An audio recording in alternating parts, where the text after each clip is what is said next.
Two Shifting Balance Civilizations. Chapter 4. The Fading of the West, Power, Culture, and Indigenization. Western power, dominance and decline. Two pictures exist of the power of the West in relation to other civilizations. First is overwhelming, triumphant, almost total Western dominance.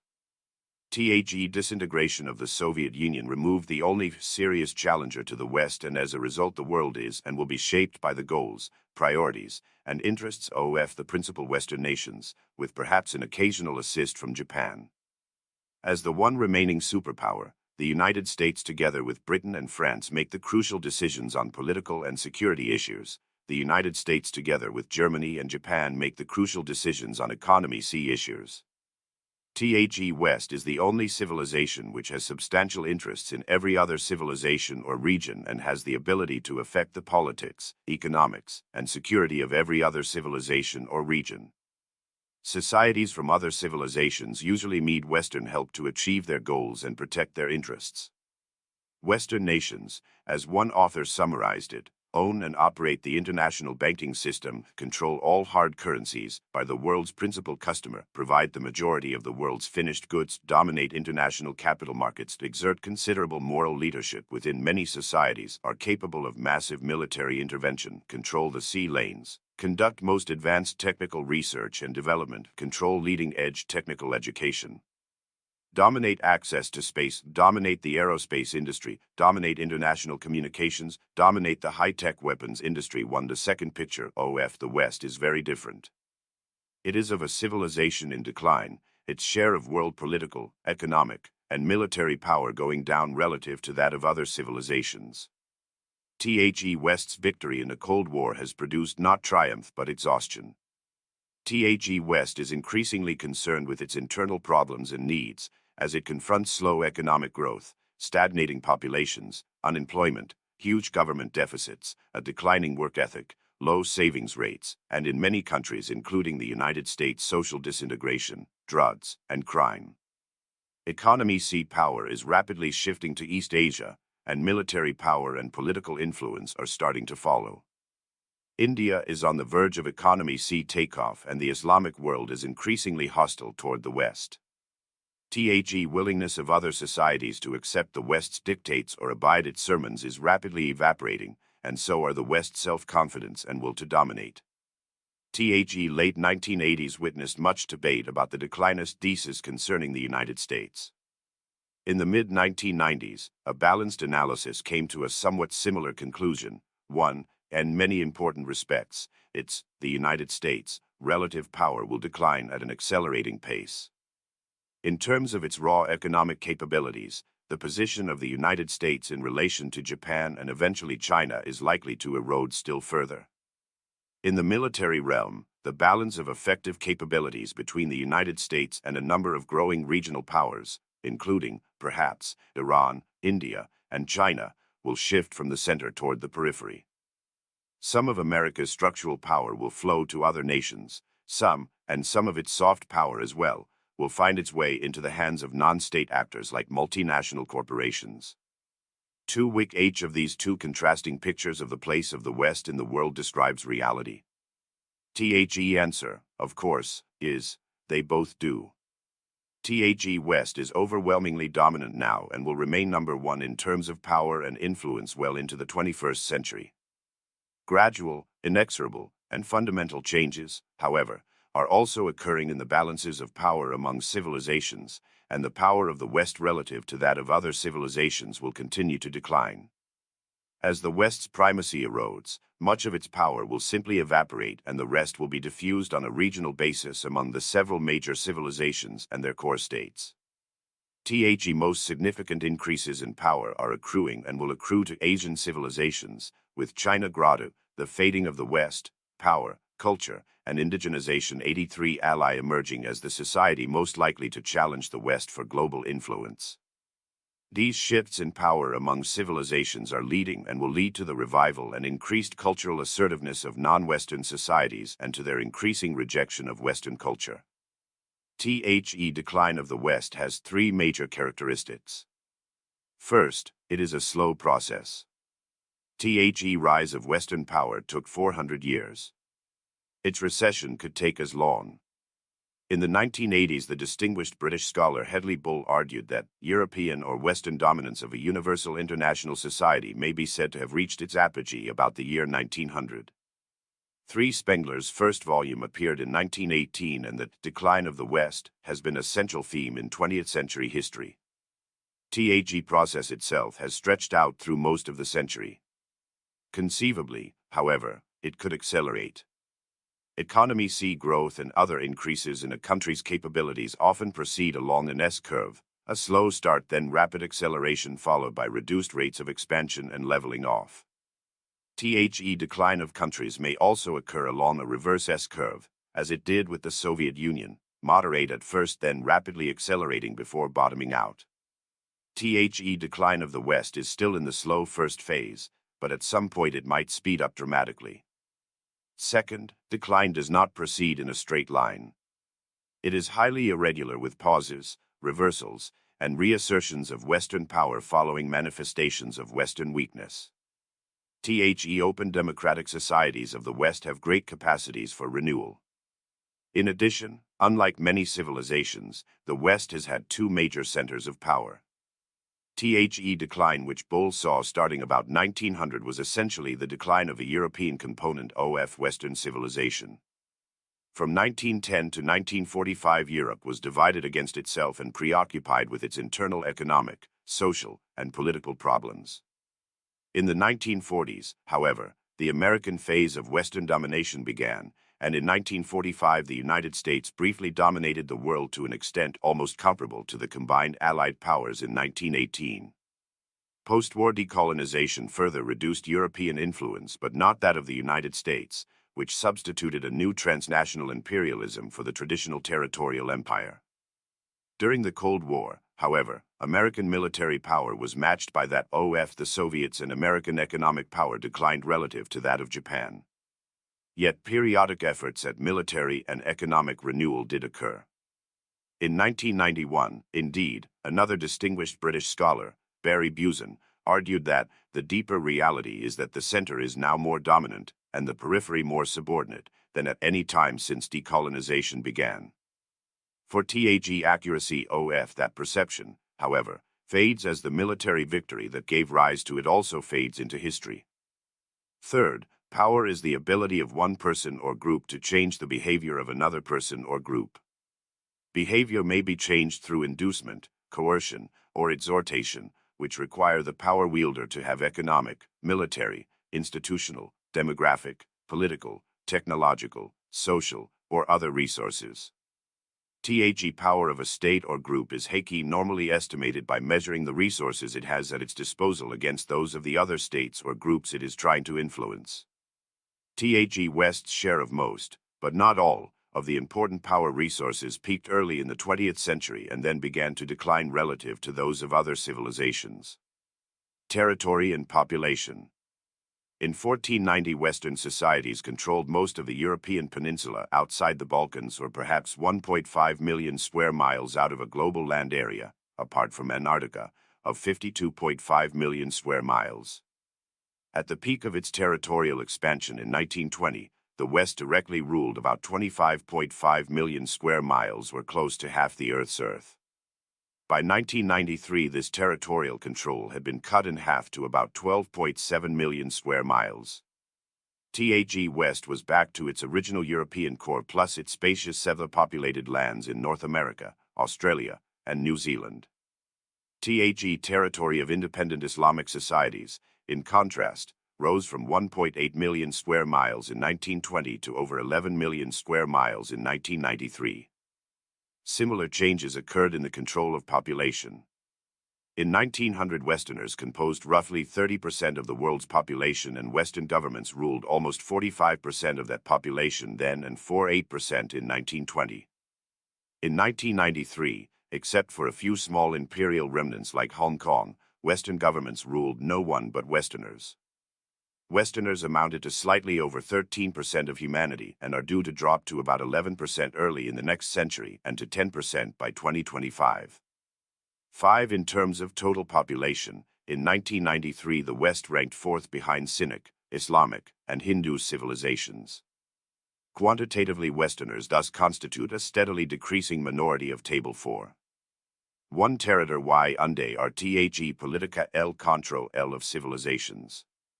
1900 to 199 3 Aggregate E Territor y Estimate S of Civilization SI and 1000 S of Square E Mile S your Western African Sinic Hindu Islamic Japanese Latin Orthodox Other American 190 020 29 01644 31 7543 59 21617 72 18 73 37 46 8 192 025 44 74003 91 3541 81 12618 09 810 25 82 25 8 197 112 86 4 63 63 93 61 31 69 18 31 427 83 310 34 62 32 199 312 71 15 68 23 92 31 27 911 054 1457 81 97 16 92 71 8 World D Territor Y Estimate SI and Percentages * 190 0 38 70 38 20 16 80 314 716 614 3 192 048 50 87 50 13 50 515 419 54 3 197 124 48 87 52 517 50 314 919 74 for 199 324 210 87 52 for 21 10 314 913 75 2 Note, relative world territorial shares based on prevailing state borders as of indicated year. * World territory estimate of 52.5 million square miles does not include Antarctica. Sources: Statesman's Yearbook, New York, St. Martin's Press, 1901 to 1927, World Book Atlas, Chicago, Field Enterprises Educational Corporation, 1907, Britannica Book of the Year, Chicago, Encyclopedia Britannica Incorporated, 1992 to 1994. The Fading of the West, Power, Culture, and Indigenization 8.5 The world's population. Qualitatively, the balance between the West and other populations is also changing. Non-Western peoples are becoming healthier, more urban, more literate, better educated. By the early 1990s, infant mortality rates in Latin America, Africa, the Middle East, South Asia, East Asia, and Southeast Asia were 1/3 to 1/2 what they had been 30 years earlier. Life expectancy in these regions had increased significantly, with gains varying from 11 years in Africa to 23 years in East Asia. In the early 1960s, in most of the Third World, less than 1/3 of the adult population was literate. In the early 1990s, in very few countries apart from Africa, was less than 1/2 the population literate. About 50% of Indians and 75% of Chinese could read and write. Literacy rates in developing countries in 1970 averaged 41% of those in developed countries. In 1992, they averaged 71%. By the early 1990s, in every region except Africa, virtually the entire age group was enrolled in primary education. Most significantly, in the early 1960s in Asia, Latin America, the Middle East, and Africa, less than Table 4.3 share S of world depopulation and unde RTHE Politica el Control L of Civilizations, 1900 to 202.5, in percentages, year Western African Sinic Hindu Islamic Japanese Latin Orthodox Other, world total, * American 1900, 1.6, 44.30.4, 19.30.34.23.5, 3.28.5, 16.3, 1920, 1.9. 48.10.7, 17.30.32.44.14.6, 13.98.6, 1971, 3.7. 14.45.6, 22.8, 15.2, 13.02.88.4, 10.05.5, 1990, 5.3. 14.7, 8.2, 24.3, 16.3. 13.4, 2.39.2, 6.55.1, 1995, 5.8. 13.19.5, 24.0, 16.4, 15.9 T, 2.29.36.1 T, 3.5, 2010, 7.2. 11.5, 11.7, 22.3, 17.1, 17.9, 11.8, 10.35.4 I, 2.0, 2025, 8.5. 10.1, 14.4, 21.0, 16.9, 19.2 T, 1.5, 9.2, 4.9 by 2.8 notes. Relative world population estimates based on prevailing state borders as of indicated year. Population estimates for 199.5 to 202.5 assume 199.4 borders. Asterisk world population estimate in billions. T estimates do not include members of the Commonwealth of Independent States or Bosnia. T estimates include the Commonwealth of Independent States, Georgia, and the former Yugoslavia. Sources: United Nations, Population Division, Department for Economic and Social Information and Policy Analysis, World Population Prospects, the 1992 revision, New York, United Nations, 1993, Statesman's Yearbook, New York, St. Martin's Press, 1901 to 1927, World Almanac and Book of Facts, New York, Press Pub Company, 1970 to 1993. Table 4. 2 Population S of country S belong in G2 The world S major are civilizations, 199 3, in thousands, Cynic 1, 340, 90 0 Latin American 507, 50 0 Islamic 927, 60 0 African 392, 10 0 Hindu 915, 80 0 Orthodox 261, 30 0 Western 805, 40 0 Japanese 124, 70 0 Source. Calculated from figures in Encyclopedia Britannica, 1994 Book of the Year, Chicago, Encyclopedia Britannica, 1994, pages 764 to 69. 1/3 of the appropriate age group was enrolled in secondary education. By the early 1990s, 1/2 of the age group was enrolled except in Africa. In 1960, urban residents made up less than 1/4 of the population of the less developed world. Between 1960 and 1992, however, the urban percentage of the population rose from 49% to 73% in Latin America, 34% to 55% in Arab countries, 14% to 29% in Africa, 18% to 27% in China, and 19% to 26% in India. 6th, these shifts in literacy, education, and urbanization created socially mobilized populations with enhanced capabilities and higher expectations who could be activated for political purposes in ways in which illiterate peasants could not. Socially mobilized societies are more powerful societies. In 1953, when less than 15% of Iranians were literate and less than 17% urban, Kermit Roosevelt and a few CIA operatives rather easily suppressed an insurgency and restored the Shah to his throne. In 1979, when 50% of Iranians were literate and 47% lived in cities, no amount of U.S. military power could have kept the Shah on his throne. A significant gap still separates Chinese, Indians, Arabs, and Africans from Westerners, Japanese, and Russians. Yet the gap is narrowing rapidly. At the same time, a different gap is opening. The average ages of Westerners, Japanese, and Russians are increasingly steadily, and the larger proportion of the population that no longer works imposes a mounting burden on those still productively employed.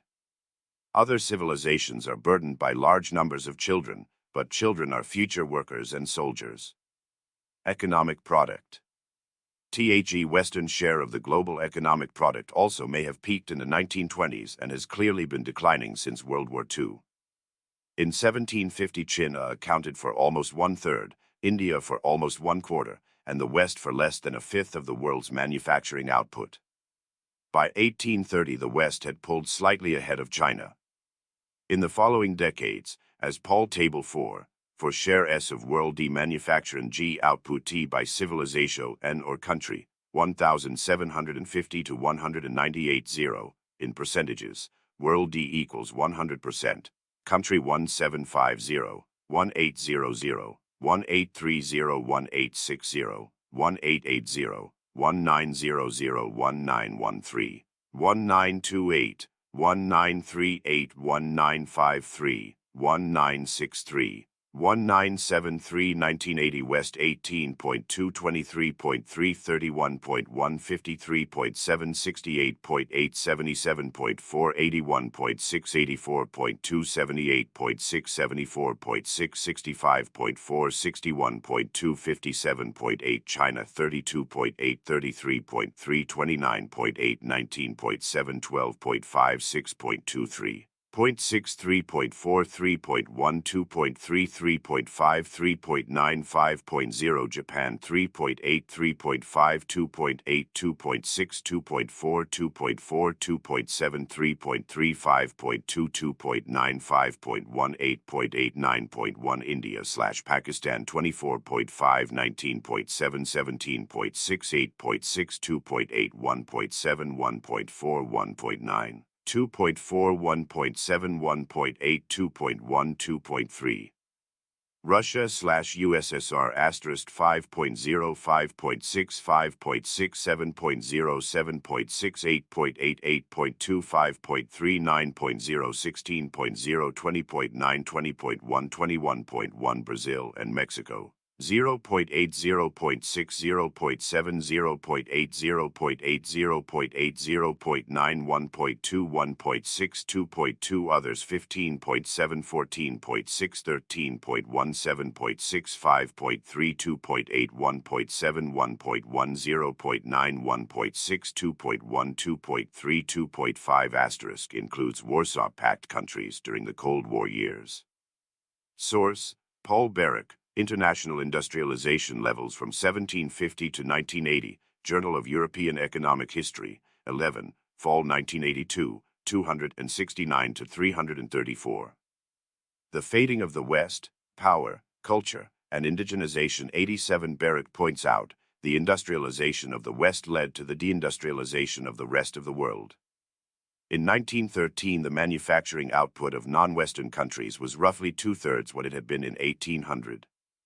Beginning in the mid-19th century, the Western share rose dramatically, peaking in 1928 at 84.2% of world manufacturing output. Thereafter, the West's share declined as its rate of growth remained modest and as less industrialized countries expanded their output rapidly after World War II. By 1980, the West accounted for 57.8% of global manufacturing output, roughly the share it had 120 years earlier in the 1860s. 7 reliable data on gross economy C product are not available for the pre-World War II period.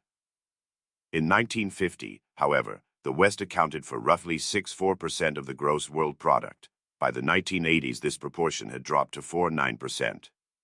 See Table 4.5. By 2013, according to one estimate, the West will account for only 30% of the world product.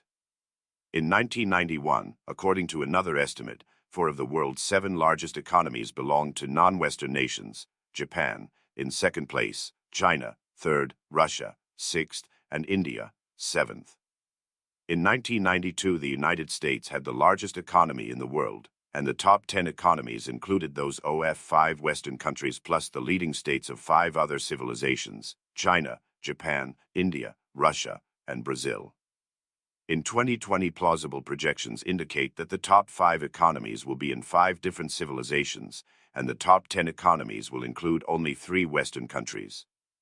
This relative decline of the West is, of course, in large part a function of the rapid rise of East Asia. 8 gross figures on economy C output partially obscure the West's qualitative advantage. The West and Japan almost totally dominate advanced technology industries. Technologies are being disseminated, however, and if the West wishes to maintain its superiority, it will do what it can to minimize that dissemination. Thanks to the interconnected world which the West has created, Table 4, 5 Civilization and Share S of World D Gross Economy C Product, 1950 to 199 2, in percentages. Year Western African Sinic Hindu Islamic Japanese Latin American Orthodox asterisk othered 1950 64.10.23.82.93.15.6 1970 53.41.74.83.04.67.86.217.41.1 48.62.06.42.76.38.57.716.41.4 1992 48.92.10.03.511.08.08.36.22.0 asterisk Orthodox estimate for 1992 includes the former USSR and the former Yugoslavia. T. Other includes other civilizations and rounding error. Sources: 1950, 1970, 1980 percentages calculated from constant dollar data by Herbert Bloch, The Planetary Product in 1980, A Creative Pause. Washington, D.C., Bureau of Public Affairs, U.S. Department of State, 1981, pages 30 to 45. 1992 percentages are calculated from World Bank Purchasing Power Parity Estimates in Table 30 of World Development Report 7554, New York, Oxford University Press, 1994. However, slowing the diffusion of technology to other civilizations is increasingly difficult. It is made all the more so in the absence of a single, overpowering, agreed-upon threat such as existed during the Cold War and gave measures of technology control some modest effectiveness. It appears probable that for most of history China had the world's largest economy. The diffusion of technology and the economic development of non-Western societies in the second half of the 20th century are now producing a return to the historical pattern. This will be a slow process, but by the middle of the 21st century, if not before, the distribution of economic product and manufacturing output among the leading civilizations is likely to resemble that of 1800. The 200-year Western blip on the world economy will be over. Military capability. Military power has 4 dimensions: quantitative, the numbers of men, weapons, equipment, and resources; technological, the effectiveness and sophistication of weapons and equipment; organizational, the coherence, discipline, training, and morale of the troops and the effectiveness of command and control relationships; and societal, the ability and willingness of the society to apply military force effectively. In the 1920s, the West was far ahead of everyone else in all these dimensions. In the years since, the military power of the West has declined relative to that of other civilizations, a decline reflected in a shifting balance in military personnel, one measure, although clearly not the most important one, of military capability. Modernization and economy development generate the resources and desire for states to develop their military capabilities, and few states fail to do so. In the 1930s, Japan and the Soviet Union created very powerful military forces, as they demonstrated in World War II. During the Cold War, the Soviet Union had one of the world's 2 most powerful military forces. Currently, the West Table 4, 6 Civilization and Share S of Total L World D Milita Y Manpower, in percentages, year, world total, Western African Sinic Hindu Islamic Japanese Latin American Orthodox Other 1900. 10,086.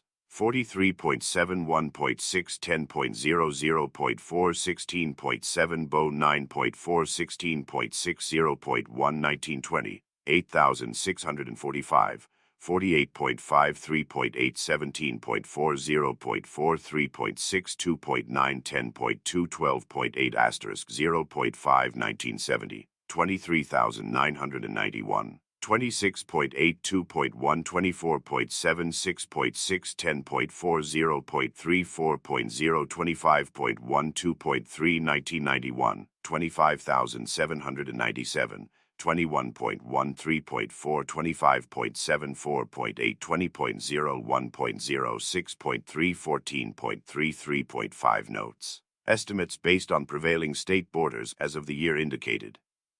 World total, active duty, armed forces estimate for each selected year displayed in thousands. Asterisk USSR component of figure is an estimate for the year 1924 by J. M. McIntosh and B. H. Liddell-Hart. The Red Army, 1918 to 1945, the Soviet Army, 1946 to present, H.E.W. York, Harcourt, Brace, 1956. Sources: U.S. Arms Control and Disarmament Agency, World Military Expenditures and Arms Transfers, Washington, D.C., the agency, 1971 to 1994, Statesman's Yearbook, New York, St. Martin's Press, 1901 to 1927. The Fading of the West, Power, Culture, and Indigenization. 89 monopolizes the ability to deploy substantial conventional military forces anywhere in the world. Whether it will continue to maintain that capability is uncertain. It seems reasonably certain, however, that no non-Western state or group of states will create a comparable capability during the coming decades. Overall, the years after the Cold War have been dominated by 5 major trends in the evolution of global military capabilities. First, the armed forces of the Soviet Union ceased to exist shortly after the Soviet Union ceased to exist. Apart from Russia, only Ukraine inherited significant military capabilities. Russian forces were greatly reduced in size and were withdrawn from Central Europe and the Baltic states. The Warsaw Pact ended. The goal of challenging the U.S. Navy was abandoned. Military equipment was either disposed of or allowed to deteriorate and become non-operational. Budget allocations for defense were drastically reduced. Demoralization pervaded the ranks of both officers and men. At the same time, the Russian military were redefining their missions and doctrine and restructuring themselves for their new roles in protecting Russians and dealing with regional conflicts in the near abroad. Second, the precipitous reduction in Russian military capabilities stimulated a slower but significant decline in Western military spending, forces, and capabilities. Under the plans of the Bush and Clinton administrations, U.S. military spending was due to drop by 35% from $342.3 billion, $199.4 in 1990 to $222.30 in 1998. The structure that year would be half to two-thirds what it was at the end of the Cold War.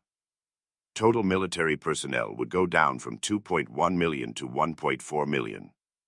Many major weapons programs have been and are being canceled. Between 1985 and 1995, annual purchases of major weapons went down from 29 to 6 ships, 94-3 to 127 aircraft, 72 0-0 tanks, and 48 to 18 strategic missiles. Beginning in the late 1980s, Britain, Germany, and, to a lesser degree, France went through similar reductions in defense spending and military capabilities. In the mid-1990s, the German armed forces were scheduled to decline from 370,000 to 340,000 and probably to 320,000.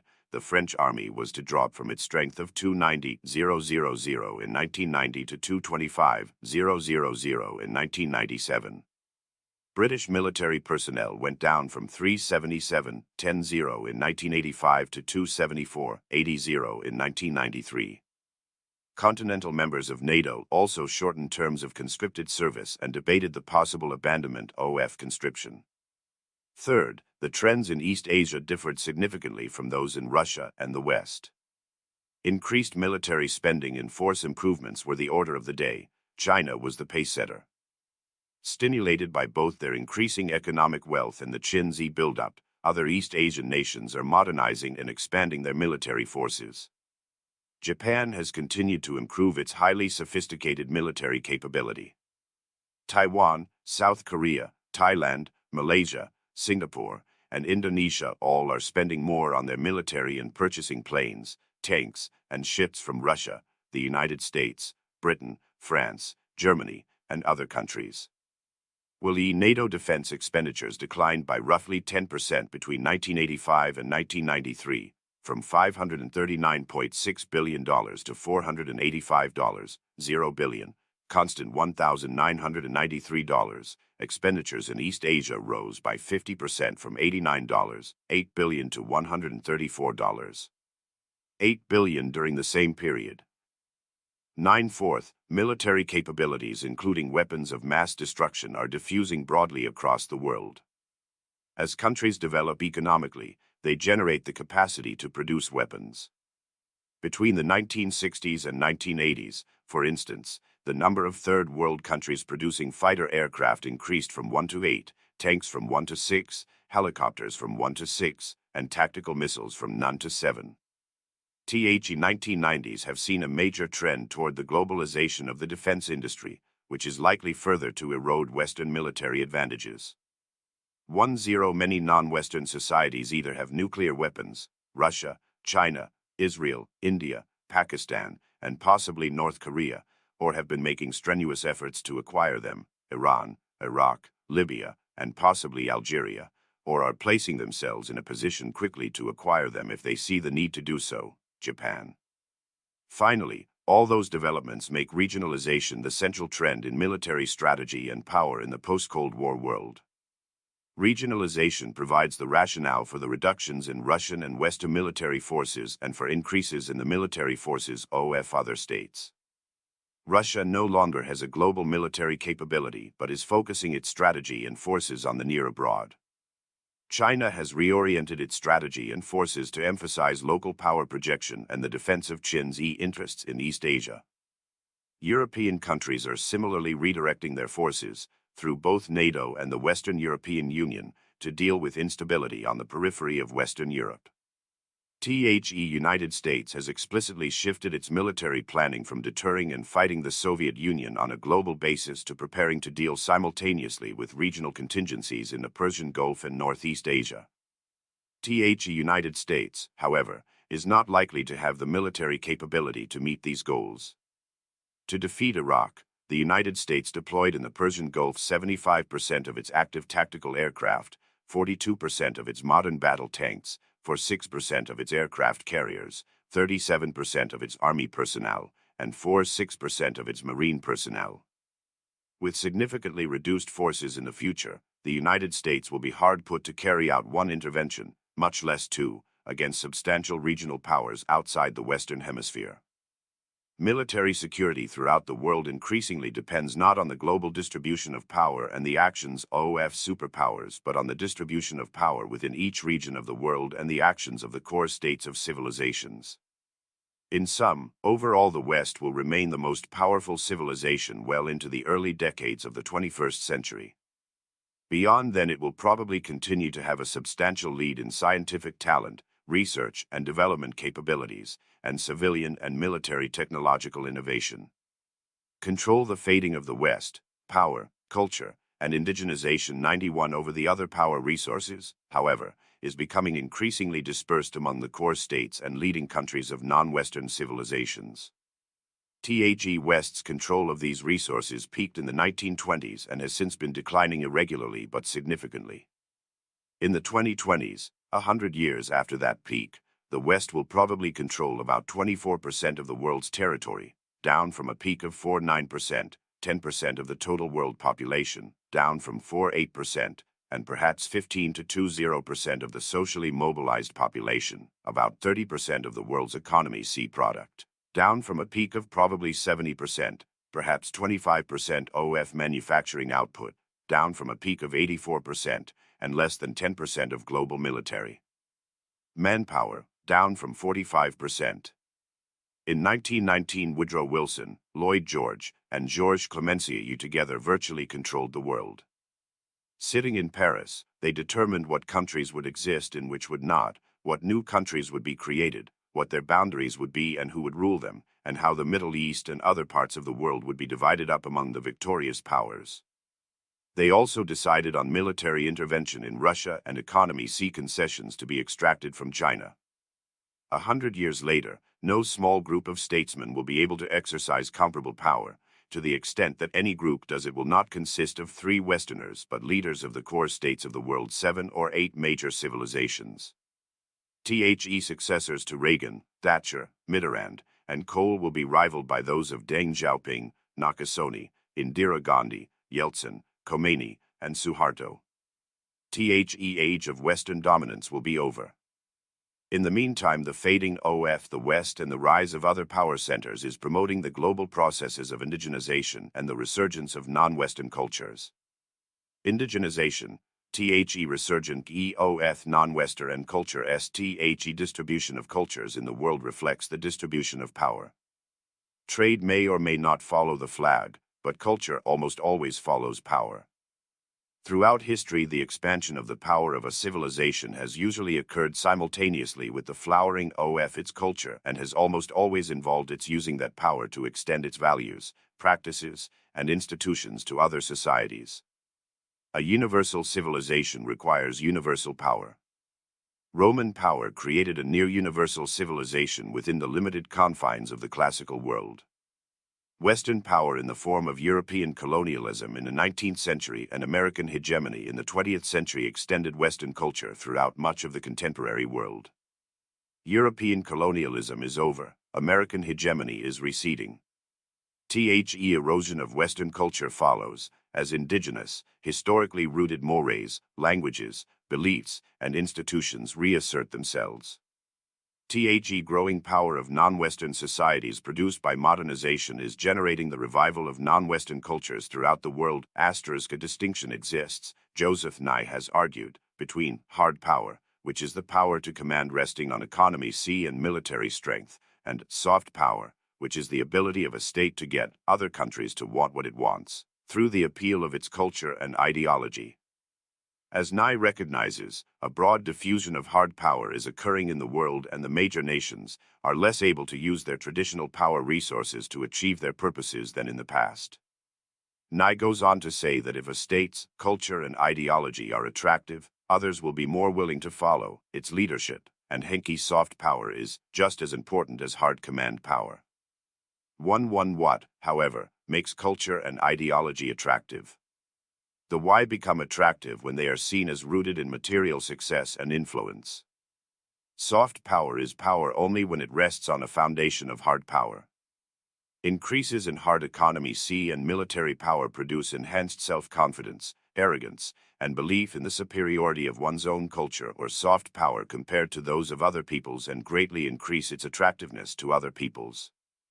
Decreases in economy and military power lead to self-doubt, crises of identity, and efforts to find in other cultures the keys to economic, military, and political success.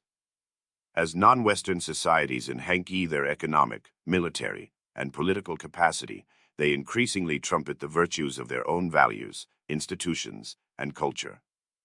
Communist ideology appealed to people throughout the world in the 1950s and 1960s when it was associated with the economic success and military force of the Soviet Union. The appeal evaporated when the Soviet economy stagnated and was unable to maintain Soviet military strength. Western values and institutions have appealed to people from other cultures because they were seen as the source of Western power and wealth. This process has been going on for centuries. Between 1300, as William McNeill points out, Christianity, Roman law, and other elements of Western culture were adopted by Hungarians, Poles, and Lithuanians, and this acceptance of Western civilization was stimulated by mingled fear and admiration of the military prowess of Western princes. As Western power declines, the ability of the West to impose Western concepts of human rights, liberalism, and democracy on other civilizations also declines, and so does the attractiveness of those values to other civilizations. It already has.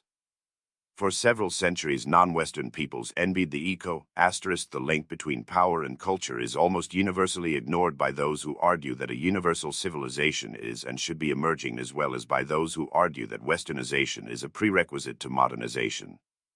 They refuse to recognize that the logic of their argument requires them to support the expansion and consolidation of Western domination of the world, and that if other societies are left free to shape their own destinies, they reinvigorate old creeds, habits, and practices which, according to the Universalists, are inimical to progress.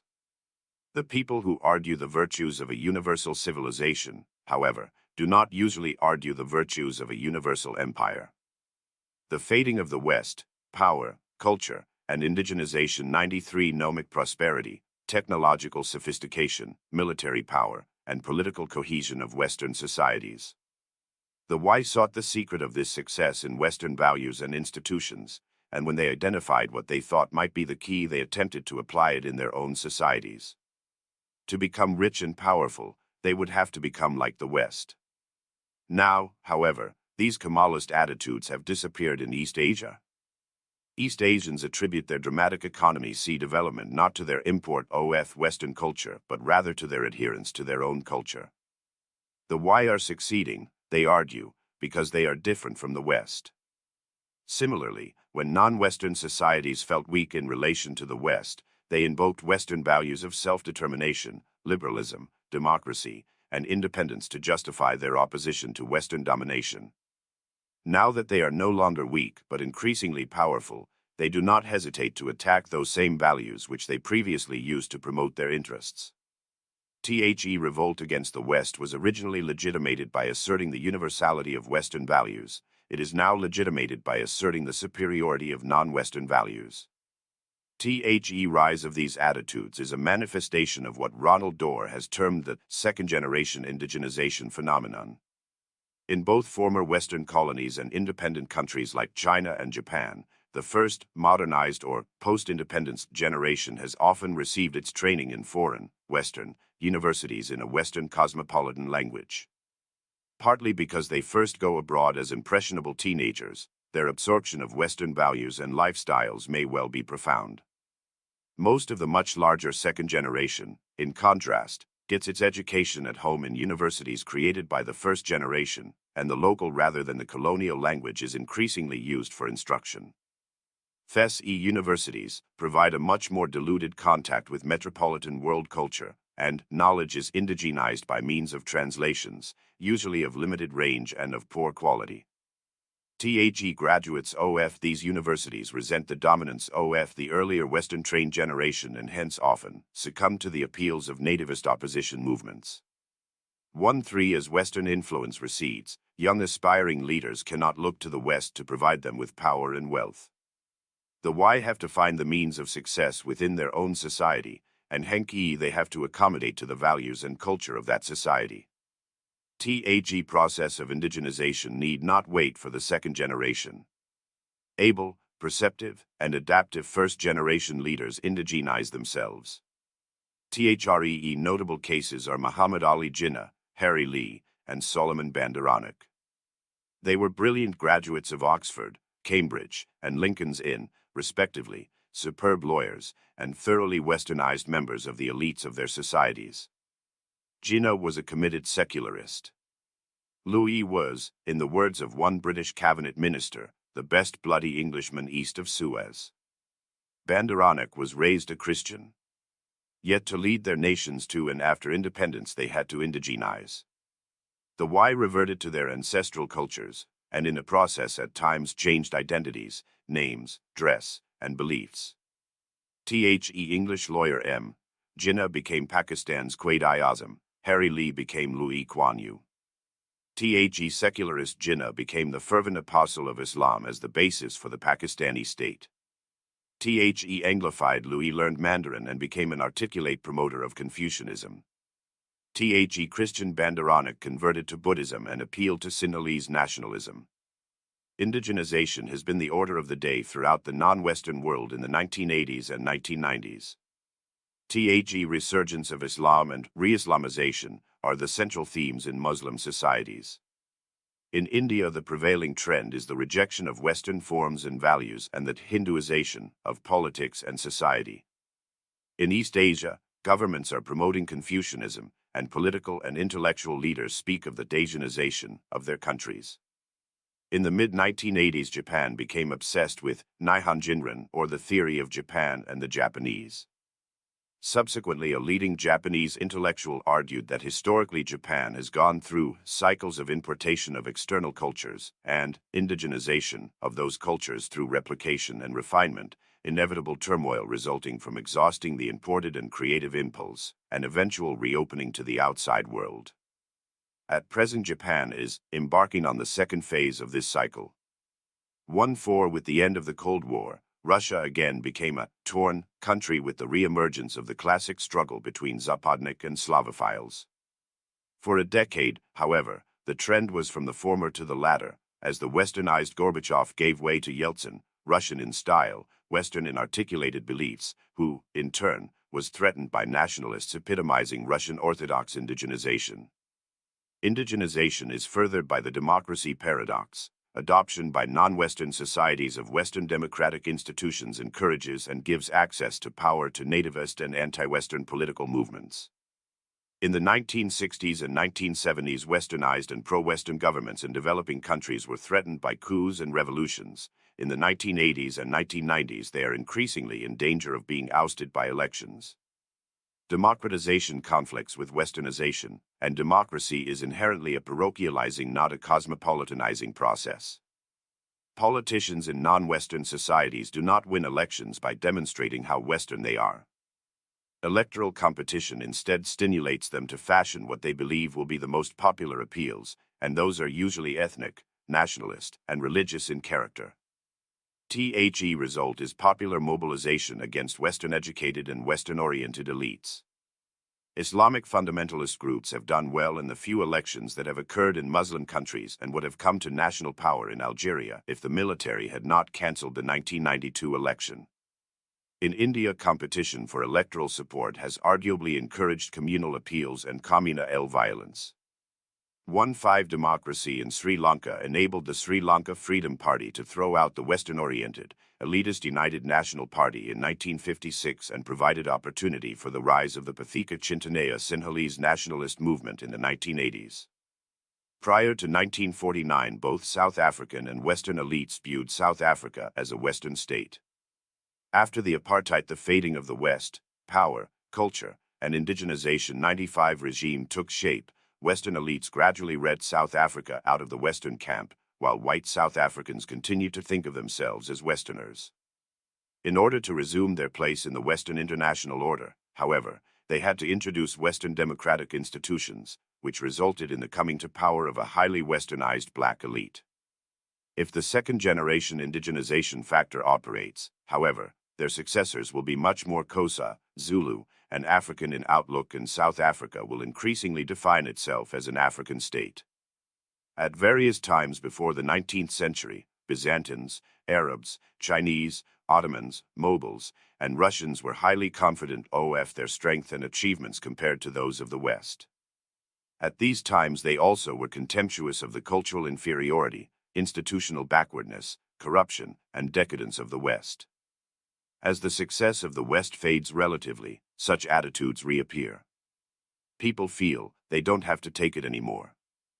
Iran is an extreme case, but, as one observer noted, Western values are rejected in different ways, but no less firmly, in Malaysia, Indonesia, Singapore, China, and Japan. 1-6 We are witnessing the end of the progressive era, dominated by Western ideologies, and are moving into an era in which multiple and diverse civilizations will interact, compete, coexist, and accommodate each other. 1-7 This global process of indigenization is manifest broadly in the revivals of religion occurring in so many parts of the world, and most notably in the cultural resurgence in Asian and Islamic countries generated in large part by their economic and demographic dynamism. La Revanche DEDIU In the first half of the 20th century, intellectual elites generally assumed that economic and social modernization was leading to the withering away of religion as a significant element in human existence. This assumption was shared by both those who welcomed and those who deplored this trend. Modernizing secularists hailed the extent to which science, rationalism, and pragmatism were eliminating the superstitions, myths, irrationalities, and rituals that formed the core of existing religions. Emerging society would be tolerant, rational, pragmatic, progressive, humanistic, and secular. Worried conservatives, on the other hand, warned of the dire consequences of the disappearance of religious beliefs, religious institutions, and the moral guidance religion provided for individual and collective human behavior. The end result would be anarchy, depravity, the undermining of civilized life. If you will not have God, and he is a jealous God, T. Best Belliot said, ye should pay your respects to Hitler or Stalin. 1880 second half of the 20th century proved these hopes and fears unfounded. Economy and social modernization became global in scope, and at the same time a global revival of religion occurred. This revival, La Revanche de Dieu, Gilles Kepel termed it, has pervaded every continent, every civilization, and virtually every country. In the mid-1970s, as Keppel observes, the trend to secularization and toward the accommodation of religion with secularism went into reverse. A new religious approach took shape, aimed no longer at adapting to secular values but at recovering a sacred foundation for the organization of society, by changing society if necessary. Expressed in a multitude of ways, this approach advocated moving on from a modernism that had failed, attributing its setbacks and dead ends to separation from God. The theme was no longer agio memento but a second evangelization of Europe. The aim was no longer to modernize Islam but to Islamize modernity. This religious revival has in part involved expansion by some religions, which gained new recruits in societies where they had previously not had them. To a much larger extent, however, the religious resurgence involved people returning to, reinvigorating, and giving new meaning to the traditional religions of their communities. Christianity, Islam, Judaism, Hinduism, Buddhism, Orthodoxy, all experienced new surges in commitment, relevance, and practice by erstwhile casual believers. In all of them, fundamentalist movements arose committed to the militant purification of religious doctrines and institutions and the reshaping of personal, social, and public behavior in accordance with religious tenets. Fundamentalist movements are dramatic and can have significant political impact. The are, however, only the surface waves of the much broader and more fundamental religious tide that is giving a different cast to human life at the end of the 20th century. Renewal of religion throughout the world far transcends the activities of fundamentalist extremists. In society after society it manifests itself in the daily lives and work of people and the concerns and projects of governments. Cultural resurgence in the secular Confucian culture takes the form of the affirmation of Asian values, but in the rest of the world manifests itself in the affirmation of religious values. Unsecularization of the world, as George Weigel remarked, is one of the dominant social facts in the late 20th century. Ubiquity and relevance of religion has been dramatically evident in former communist states. Filling the vacuum left by the collapse of ideology, religious revivals have swept through these countries from Albania to Vietnam. In Russia, Orthodoxy has gone through a major resurgence. In 1994, 30% of Russians below the age of 25 said they had switched from atheism to a belief in God. Number of active churches in the Moscow area grew from 50 in 1988 to 25 in 1993. Political leaders became uniformly respectful of religion and the government supportive of it. In Russian cities, as one acute observer reported in 1993, the sound of church bells once again fills the air. Newly gilded cupolas gleam in the sun. Churches only recently in ruins reverberate again with magnificent song. Churches are the busiest place in town. 2-1 simultaneously with the revival of Orthodoxy in the Slavic republics, an Islamic revival swept through Central Asia. In 1989, 160 functioning mosques and one madrasa, Islamic seminary, existed in Central Asia. By early 1993 there were about 10,000 mosques and 10 madrasas.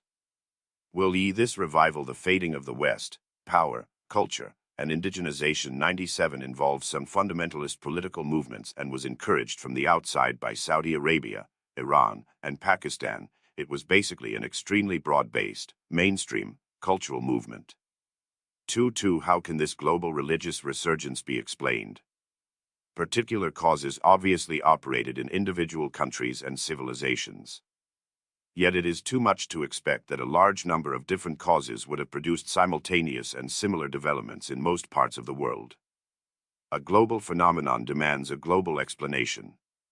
However much events in particular countries may have been influenced by unique factors, some general causes must have been at work. What were they?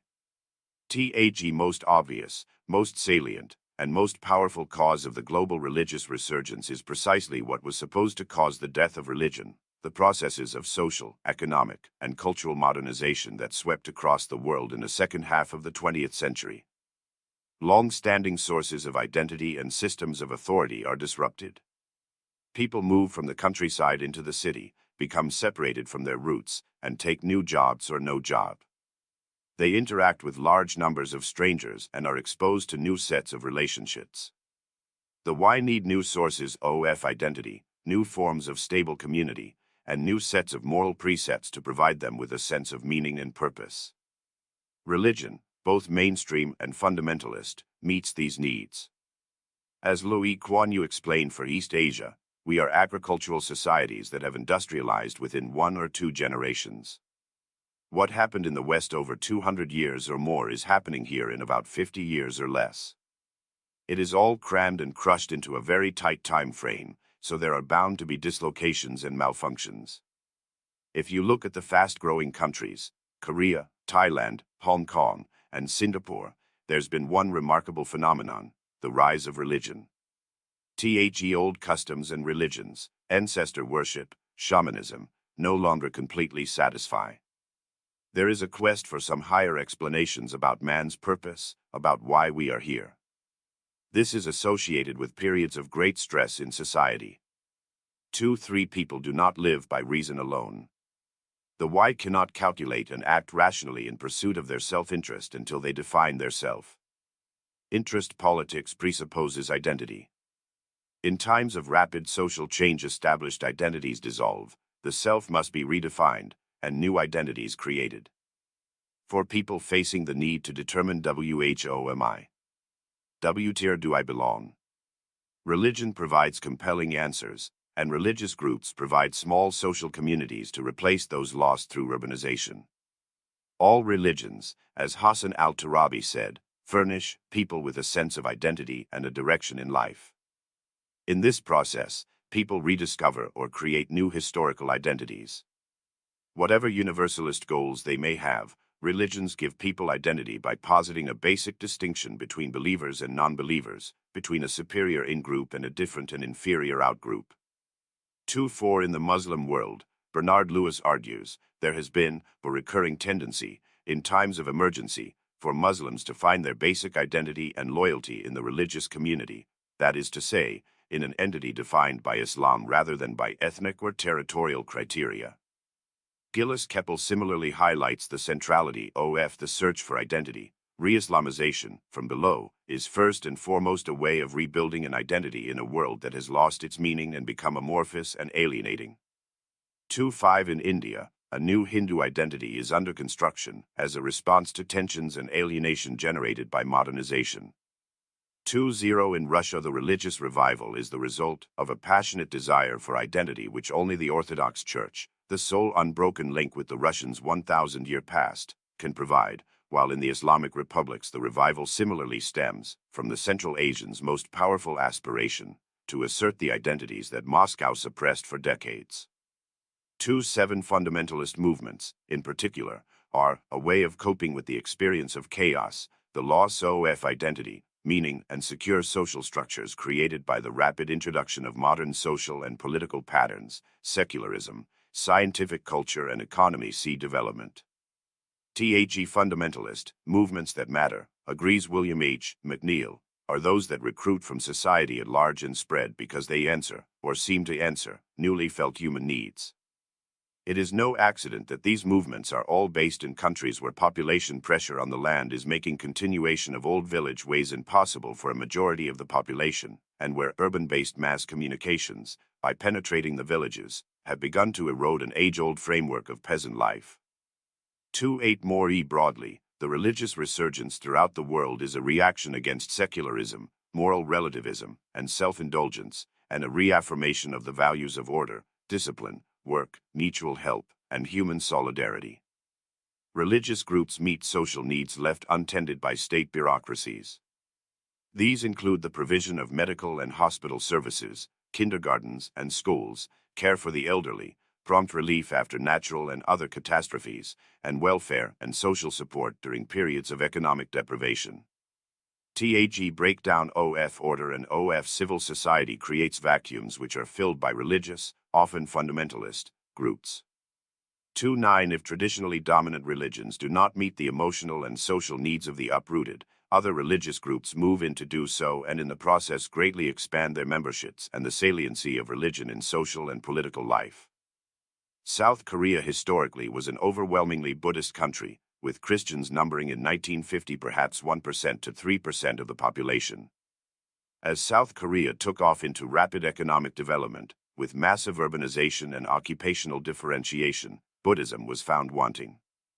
For the millions who poured into the cities and for many who stayed behind in the altered countryside, the quiescent Buddhism of Korea's agrarian age lost its appeal. Christianity, with its message of personal salvation, the fading of the West, power, culture, and indigenization 9.9 and individual destiny, offered assured comfort in a time of confusion and change. 3.0 By the 1980s, Christians, largely Presbyterians, and Catholics, were at least 30% of South Korea's population. A similar and parallel shift occurred in Latin America. The number of Protestants in Latin America increased from roughly 7 million in 1960 to about 50 million in 1990. Reasons for this success, the Latin American Catholic bishops recognized in 1989, included the Catholic Church's slowness in coming to terms with the technicalities of urban life, and its structure that occasionally makes it incapable of responding to the psychological needs of present-day people. Unlike the Catholic Church, one Brazilian priest observed, the Protestant churches meet the basic needs of the person: human warmth, healing, a deep spiritual experience. The spread of Protestantism among the poor in Latin America is not primarily the replacement of one religion by another, but rather a major net increase in religious commitment and participation as nominal and passive Catholics become active and devout evangelicals. In Brazil in the early 1990s, for instance, 20% of the population identified themselves as Protestant and 73% as Catholic, yet on Sundays 20 million people were in Protestant churches and about 12 million were in Catholic ones. 3.1 Like the other world religions, Christianity is going through a resurgence connected to modernization, and in Latin America it has taken a Protestant rather than a Catholic form. These changes in South Korea and Latin America reflect the inability of Buddhism and established Catholicism to meet the psychological, emotional, and social needs of people caught in the traumas of modernization. Whether additional significant shifts in religious adherence occur elsewhere depends on the extent to which the prevailing religion is able to meet these needs. Given its emotional aridity, Confucianism appears particularly vulnerable. In Confucian countries, Protestantism and Catholicism could have an appeal similar to those of evangelical Protestantism to Latin Americans, Christianity to South Koreans, and fundamentalism to Muslims and Hindus. In China in the late 1980s, as economic growth was in full swing, Christianity also spread, particularly among young people. Perhaps 50 million Chins are Christian. The government has attempted to prevent their increase by jailing ministers, missionaries, and evangelists, prohibiting and suppressing religious ceremonies and activities, and in 1994 passing a law that prohibits foreigners from proselytizing or setting up religious schools or other religious organizations and prohibits religious groups from engaging in independent or overseas-financed activities. In Singapore, as in China, about 5% of the population is Christian. In the late 1980s and early 1990s, government ministers warned evangelists against upsetting the country's delicate religious balance, detained religious workers, including officials of Catholic organizations, and harassed in various ways Christian groups and individuals. 3.2 With the end of the Cold War and the political openings that followed, Western churches also moved into the Orthodox former Soviet republics, competing with the revived Orthodox churches. Here, too, as in China, an effort was made to curb their proselytizing. In 1993, at the urging of the Orthodox Church, the Russian parliament passed legislation requiring foreign religious groups to be accredited by the state or to be affiliated with a Russian religious organization if they were going to engage in missionary or educational work. President Yeltsin, however, refused to sign this bill into law. 3.3 Overall, the record suggests that where they conflict, la revanche de Trump's indigenization. If the religious needs of modernization cannot be met by their traditional faiths, people turn to emotionally satisfying religious imports. In addition to the psychological, emotional, and social traumas of modernization, Other stimulants to religious revival included the retreat of the West and the end of the Cold War. Beginning in the 19th century, the responses of non-Western civilizations to the West generally moved through a progression of ideologies imported from the West. In the 19th century, non-Western elites imbibed Western liberal values, and their first expressions of opposition to the West took the form of liberal nationalism. In the 20th century, Russian, Asian, Arab, African, and Latin American elites imported socialist and Marxist ideologies and combined them with nationalism in opposition to Western capitalism and Western imperialism. The collapse of communism in the Soviet Union, its severe modification in China, and the failure of socialist economies to achieve sustained development have now created an ideological vacuum. Western governments, groups, and international institutions, such as the IMF and World Bank, have attempted to fill this vacuum with the doctrines of neo-orthodox economics and democratic politics. The extent to which these doctrines will have a lasting impact in non-Western cultures is uncertain. Meanwhile, however, people see communism as only the latest secular god to have failed, and in the absence of compelling new secular deities they turn with relief and passion to the real thing. Religion takes over from ideology, and religious nationalism replaces secular nationalism. 3-4 movements for religious revival are anti-secular, anti-universal, and, except in their Christian manifestations, anti-Western. They also are opposed to the relativism, egotism, and consumerism associated with what Bruce B. Lawrence has termed modernism as distinct from modernity. By and large, they do not reject urbanization, industrialization, development, capitalism, science, and technology, and what these imply for the organization of society. In this sense, they are not anti-modern. The why accept modernization, as Louis Kuan Yew observes, and the inevitability of science and technology and the change in the lifestyles they bring, but they are unreceptive to the idea that they be westernized. Neither nationalism nor socialism, Al-Tarabi argues, produce development in the Islamic world. Religion is the motor of development, and a purified Islam will play a role in the contemporary era comparable to that of the Protestant ethic in the history of the West. Nor is religion incompatible with the fading of the West, power, culture, and indigenization 101 meant of a modern state. 3-5 Islamic fundamentalist movements have been strong in the more advanced and seemingly more secular Muslim societies, such as Algeria, Iran, Egypt, Lebanon, and Tunisia.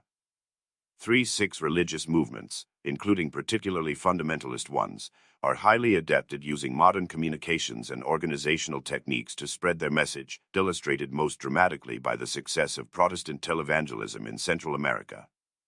Participants in the religious resurgence come from all walks of life, but overwhelmingly from two constituencies, both urban and both mobile.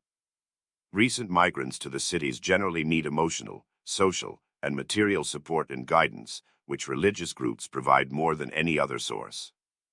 Religion for them, as Regis Debray put it, is not the opium of the people, but the vitamin of the weak. 3-7 The other principal constituency is the new middle class embodying Door's second-generation indigenization phenomenon. The activists in Islamic fundamentalist groups are not, as Keppel points out, aging conservatives or illiterate peasants. With Muslims as with others, the religious revival is an urban phenomenon and appeals to people who are modern-oriented, well-educated, and pursue careers in the professions, government, and commerce. 3-8 Among Muslims, the young are religious, their parents secular.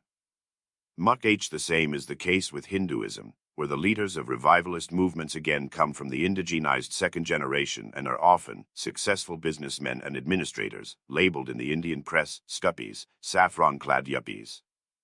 Their supporters in the early 1990s were increasingly from India's solid middle-class Hindus, its merchants and accountants, its lawyers and engineers, and from its senior civil servants, intellectuals, and journalists. 3-9 In South Korea, the same types of people increasingly filled Catholic and Presbyterian churches during the 1960s and 1970s.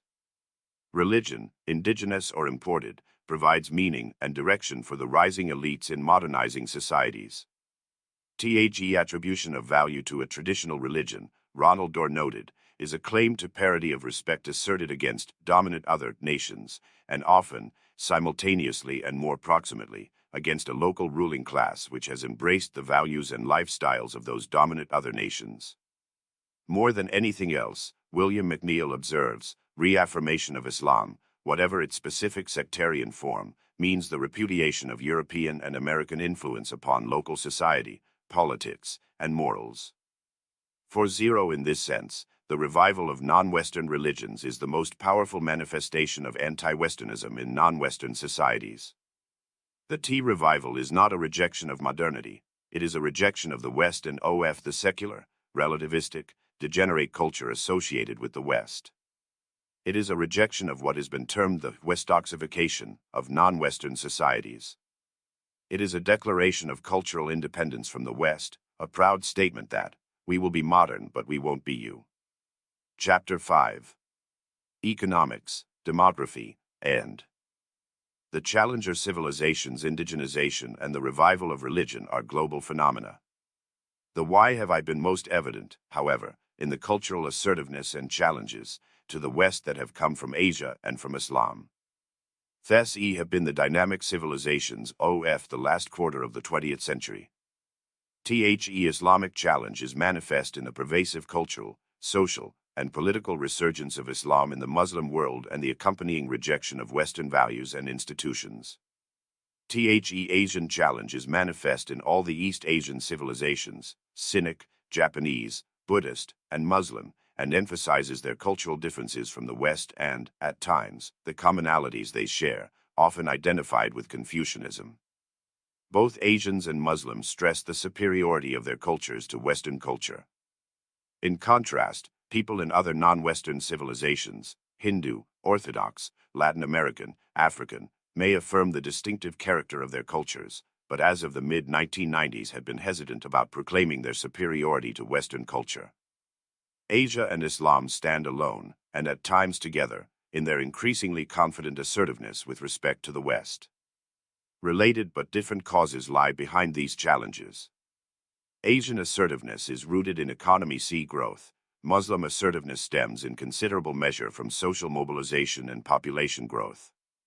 Each of these challenges is having and will continue to have into the 21st century a highly destabilizing impact on global politics. The nature of those impacts, however, differs significantly.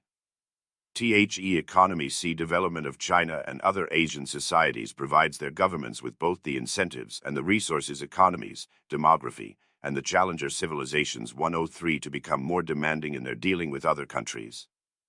Population growth in Muslim countries, and particularly the expansion of the 15 to 24-year-old age cohort, provides recruits for fundamentalism, terrorism, insurgency, and migration. Economy growth strengthens Asian governments, demographic growth threatens Muslim governments and non-Muslim societies. The Asian affirmation and the economic development of East Asia has been one of the most significant developments in the world in the second half of the 20th century. This process began in Japan in the 1950s, and for a while Japan was thought to be the great exception, a non-Western country that had successfully modernized and become economically developed. The process of economy development, however, spread to the Four Tigers, Hong Kong, Taiwan, South Korea, Singapore, and then to China, Malaysia, Thailand, and Indonesia, and is taking hold in the Philippines, India, and Vietnam. These countries have often sustained for a decade or more average annual growth rates of 8 to 10% or more. An equally dramatic expansion of trade has occurred first between Asia and the world and then within Asia. This Asian economy performance contrasts dramatically with the modest growth of a European and American economics and the stagnation that has pervaded much of the rest of the world. The exception is thus no longer just Japan, it is increasingly all of Asia. The identity of wealth with the West and underdevelopment with the non-West will not outlast the 20th century. The speed of this transformation has been overwhelming. As Kishore Mahbubani has pointed out, it took Britain and the United States 58 years and 47 years, respectively, to double their per capita output, but Japan did it in 33 years, Indonesia in 17, South Korea in 11, and China in 10. The Chin's economy grew at annual rates averaging 8% during the 1980s and the first half of the 1990s, and the Tigers were close behind. See Figure 5.1. Chinese Economic Area, the World Bank declared in 1993, had become the world's fourth growth pole, along with the United States, Japan, and Germany. According to most estimates, the Chinese economy will become the world's largest early in the 21st century. With the second and third largest economies in the world in the 1990s, Asia is likely to have 4 of the 5 largest and 7 of the 10 largest economies by 2020. By that date, Asian societies are likely to account for over 40% of the global economy's product. Most of the more competitive economies will also probably be Asian. Even if Asian economies see growth levels off sooner and more precipitously than expected, the consequences of the growth that has already occurred for Asia and the world are still enormous.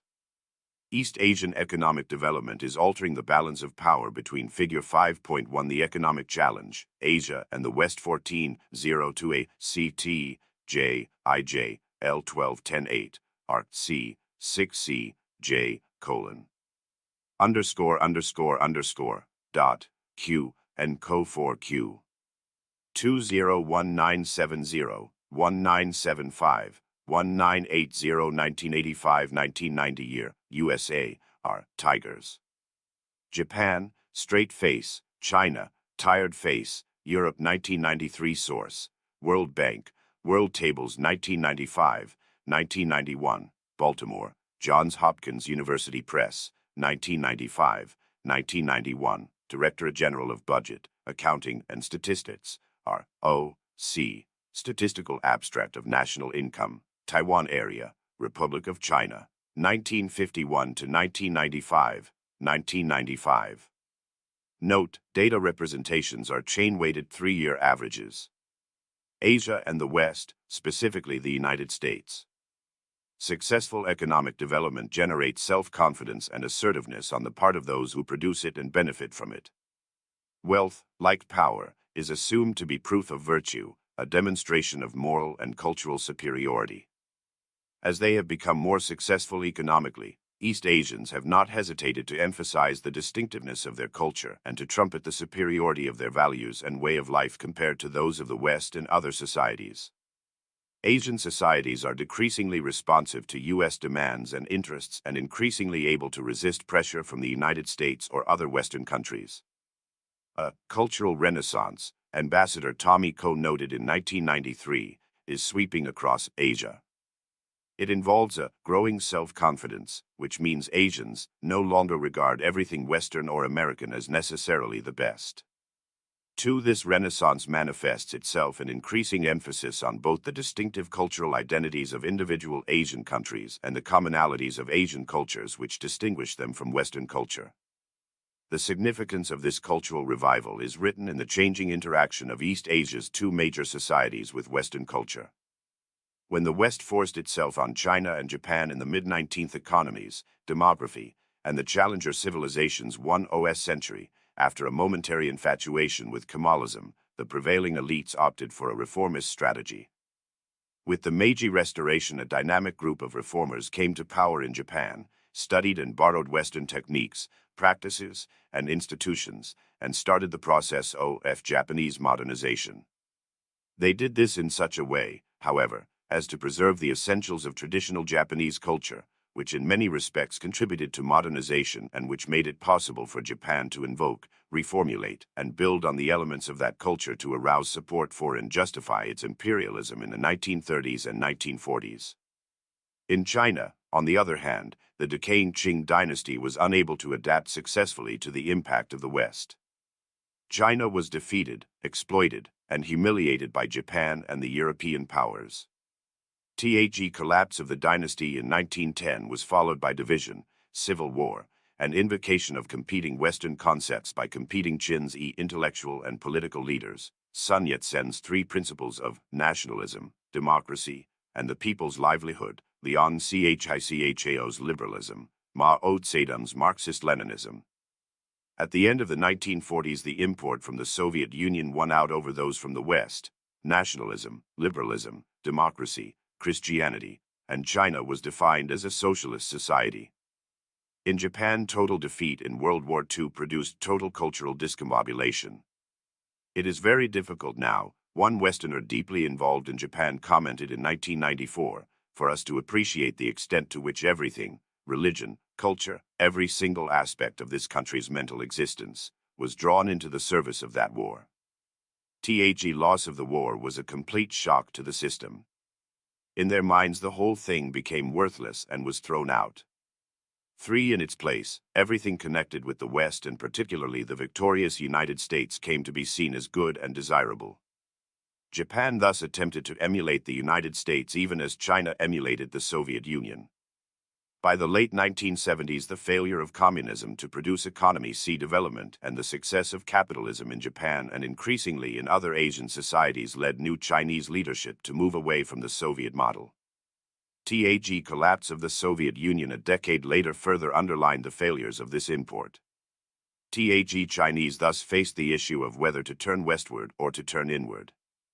Many intellectuals and some others advocated wholesale westernization, a trend that reached its cultural and popular culminations in the television series River Elegy and the Goddess of Democracy erected in Tiananmen Square. This Western orientation, however, commanded the support of neither the few hundred people who counted in Beijing nor the 80 million peasants who lived in the countryside. Total westernization was no more practical at the end of the 20th century than it had been at the end of the 19th century. The leadership instead chose a new version of Tiong, capitalism and involvement in the world economy, on the one hand, combined with political authoritarianism and recommitment to traditional Chinese culture, on the other. In place of the revolutionary legitimacy of Marxist-Leninism, the regime substituted performance legitimacy provided by surging economy development and nationalist legitimacy provided by invocation of the distinctive characteristics of Qinzi culture.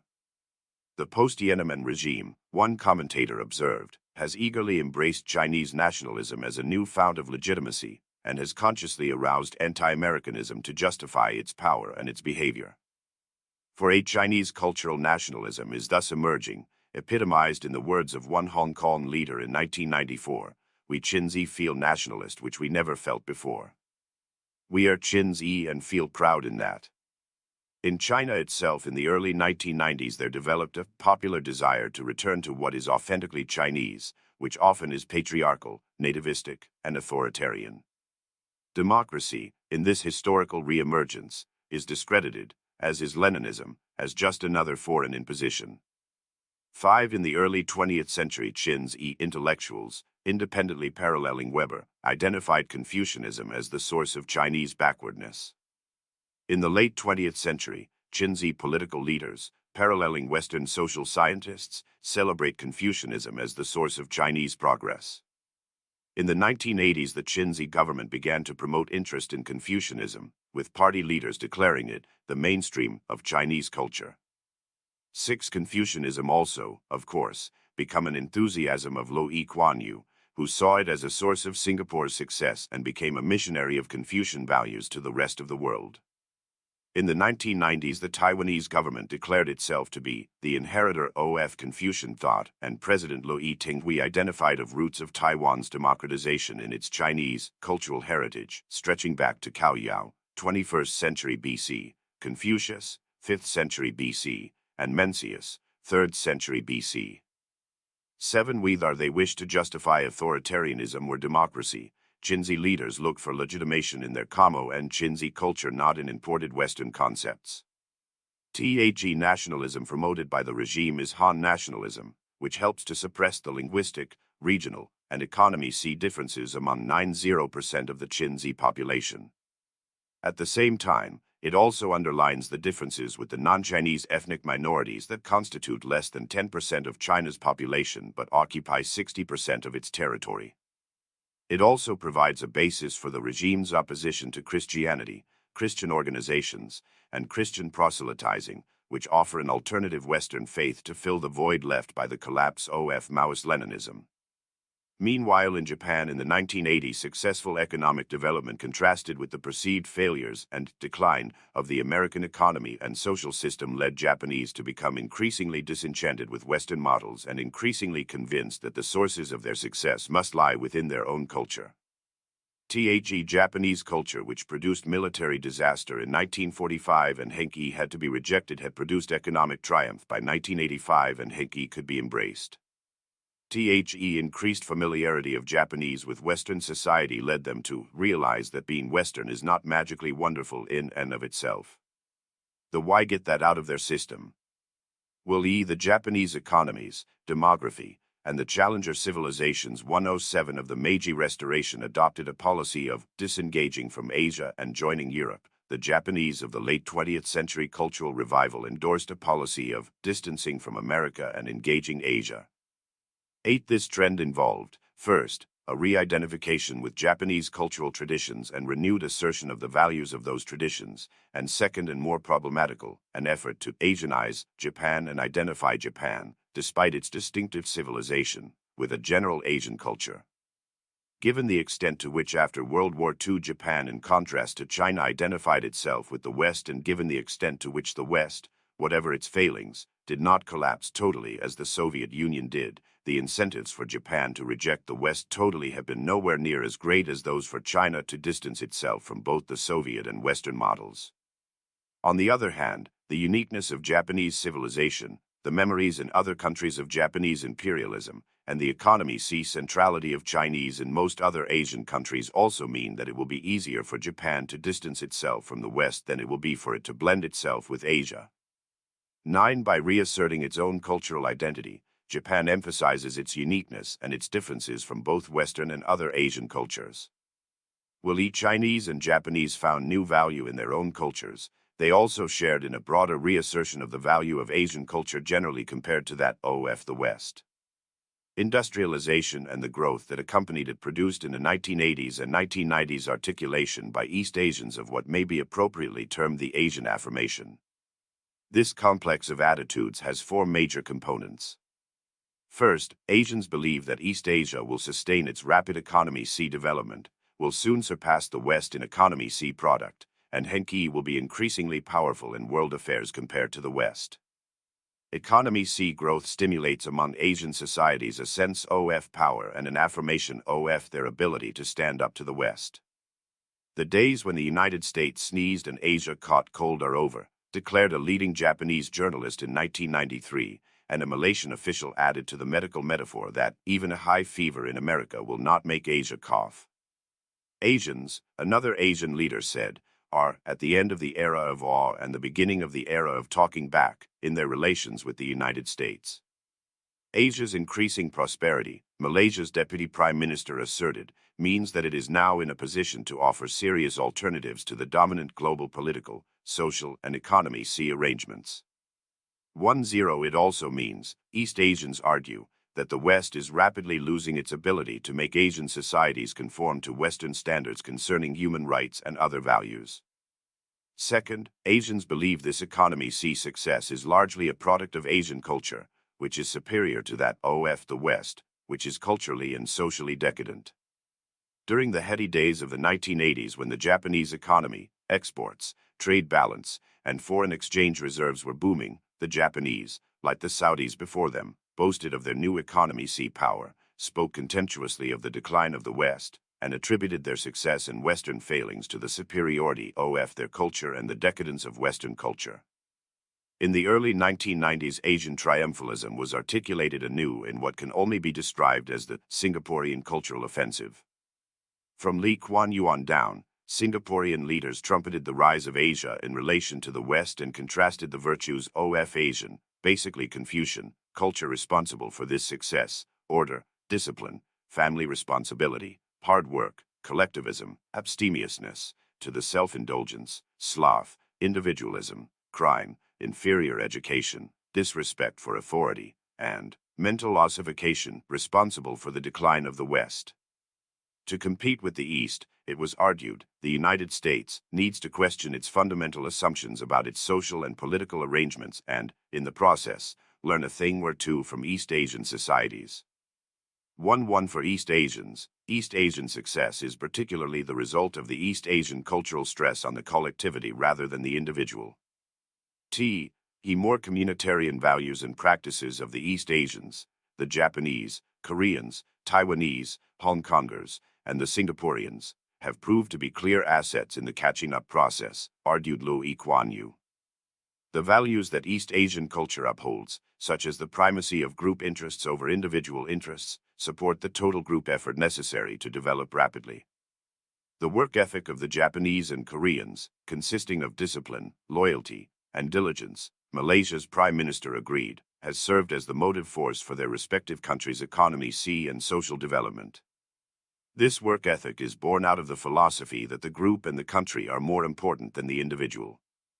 1/2. While recognizing the differences among Asian societies and civilizations, East Asians argue that there are also significant commonalities. Central among these, one Chinzi dissident observed, is the value system of Confucianism, honored by history and shared by most of the countries in the region, particularly its emphasis on thrift, family, work, and discipline. Equally important is the shared rejection of individualism and the prevalence of soft authoritarianism or very limited forms of democracy. Asian societies have common interests vis-a-vis the West in defending these distinctive values and promoting their own economy interests. Asians argue that this requires the development of new forms of intra-Asian cooperation such as the expansion of the Association of Southeast Asian Nations and the creation of the East Asian Economy Caucus. The immediate economic interest of East Asian societies is to maintain access to Western markets. In the longer-term, economic regionalism is likely to prevail, and Henki East Asia must increasingly promote intra-Asian trade and investment. 1/3 in particular, it is necessary for Japan, as the leader in Asian development, to move away from its historic policy of de-Asianization and pro-Westernization and to pursue a path of re-Asianization, or, more broadly, to promote the Asianization of Asia, a path endorsed by Singaporean officials. 1/4 economies, demography, and the challenger civilizations. 4th, East Asians argue that Asian development and Asian values are models which other non-Western societies should emulate in their efforts to catch up with the West, and which the West should adopt in order to renew itself. Anglo-Saxon developmental model, so revered over the past 4 decades as the best means of modernizing the economies of developing nations and of building a viable political system, isn't working, East Asians allege.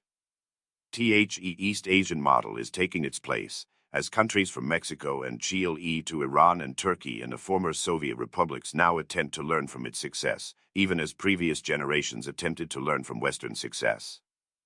Asia must transmit to the rest of the world those Asian values that are of universal worth. The transmission of this ideal means the export of the social system of Asia, East Asia in particular. It is necessary for Japan and other Asian countries to promote Pacific globalism, to globalize Asia, and Henki to decisively shape the character of the New World Order. 1/5 Powerful societies are universalistic, weak societies are particularistic. Mounting self-confidence of East Asia has given rise to an emerging Asian universalism comparable to that which has been characteristic of the West. Asian values are universal values. European values are European values, declaimed Prime Minister Mahathir to the heads of European governments in 1996. 1/6 Along with this also comes an Asian Occidentalism, portraying the West in much the same uniform and negative way which Western Orientalism allegedly once portrayed the East. To the East Asians, economy prosperity is proof of moral superiority. If at some point India supplants East Asia as the world's economically most rapidly developing area, the world should be prepared for extended disquisitions on the superiority of Hindu culture, the contributions of the caste system to economy development, and how by returning to its roots and overcoming the deadening Western legacy left by British imperialism, India finally achieved its proper place in the top rank of civilizations. Cultural assertion follows material success. Hard power generates soft power. Islami resurgent Asians became increasingly assertive as a result of economy development. Muslims in massive numbers were simultaneously turning toward Islam as a source of identity, meaning, stability, legitimacy, development, power, and hope, hope epitomized in a slogan, Islam is the solution. This Islamic resurgence asterisk in its extent and profundity is the latest phase in the adjustment asterisk. Some readers may wonder why resurgence in Islamic resurgence is capitalized. The reason is that it refers to an extremely important historical event affecting 1/5 or more of humanity, that it is at least as significant as the American Revolution, French Revolution, or Russian Revolution, whose R's are usually capitalized, and that it is similar to and comparable to the Protestant Reformation in Western society, whose R is almost invariably capitalized.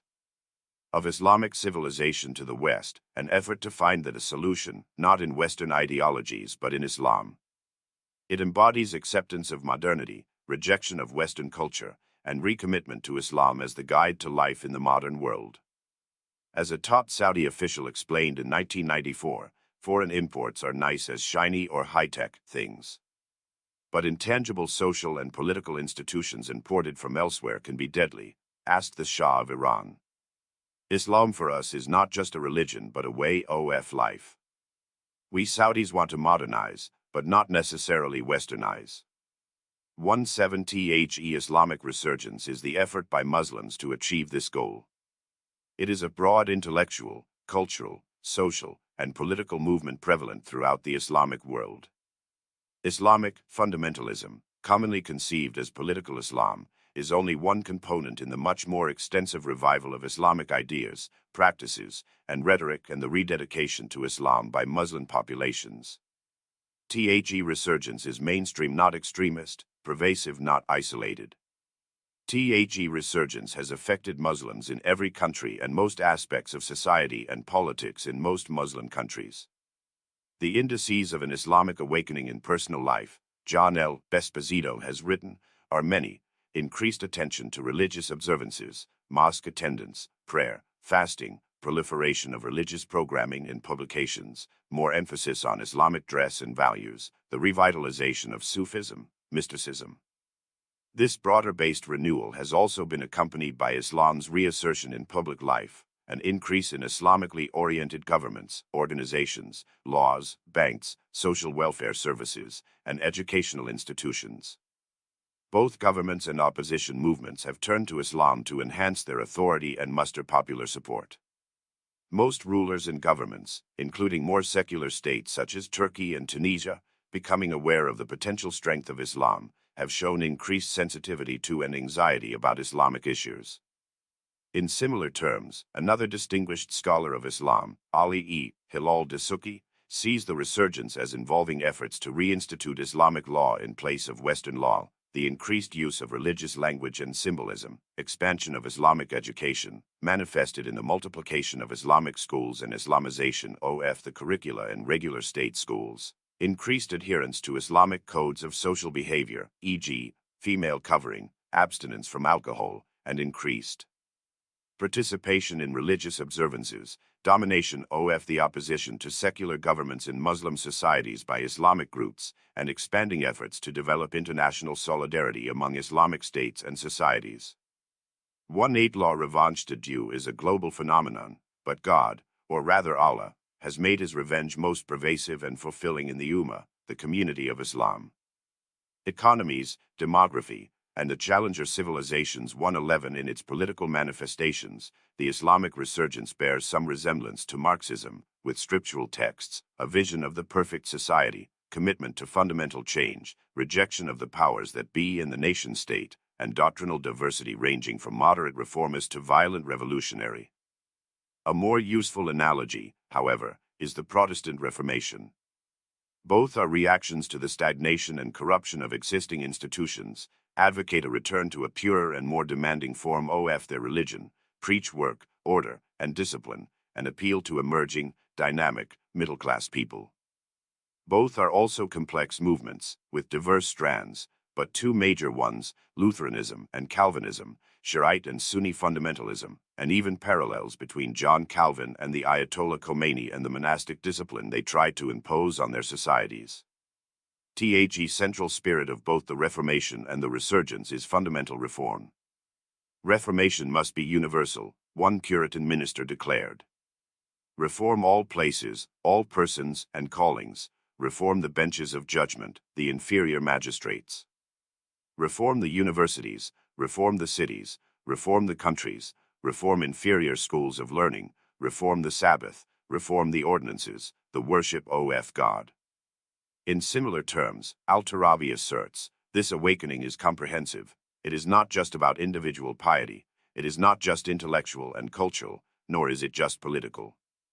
It is all of these, a comprehensive reconstruction of society from top to bottom. 19 To ignore the impact of the Islamic resurgence on Eastern Hemisphere politics in the late 20th century is equivalent to ignoring the impact of the Protestant Reformation on European politics in the late 16th century. The resurgence differs from the Reformation in one key aspect. The latter's impact was largely limited to Northern Europe. It made little progress in Spain, Italy, Eastern Europe, and the Habsburg lands generally. The resurgence, in contrast, has touched almost every Muslim society.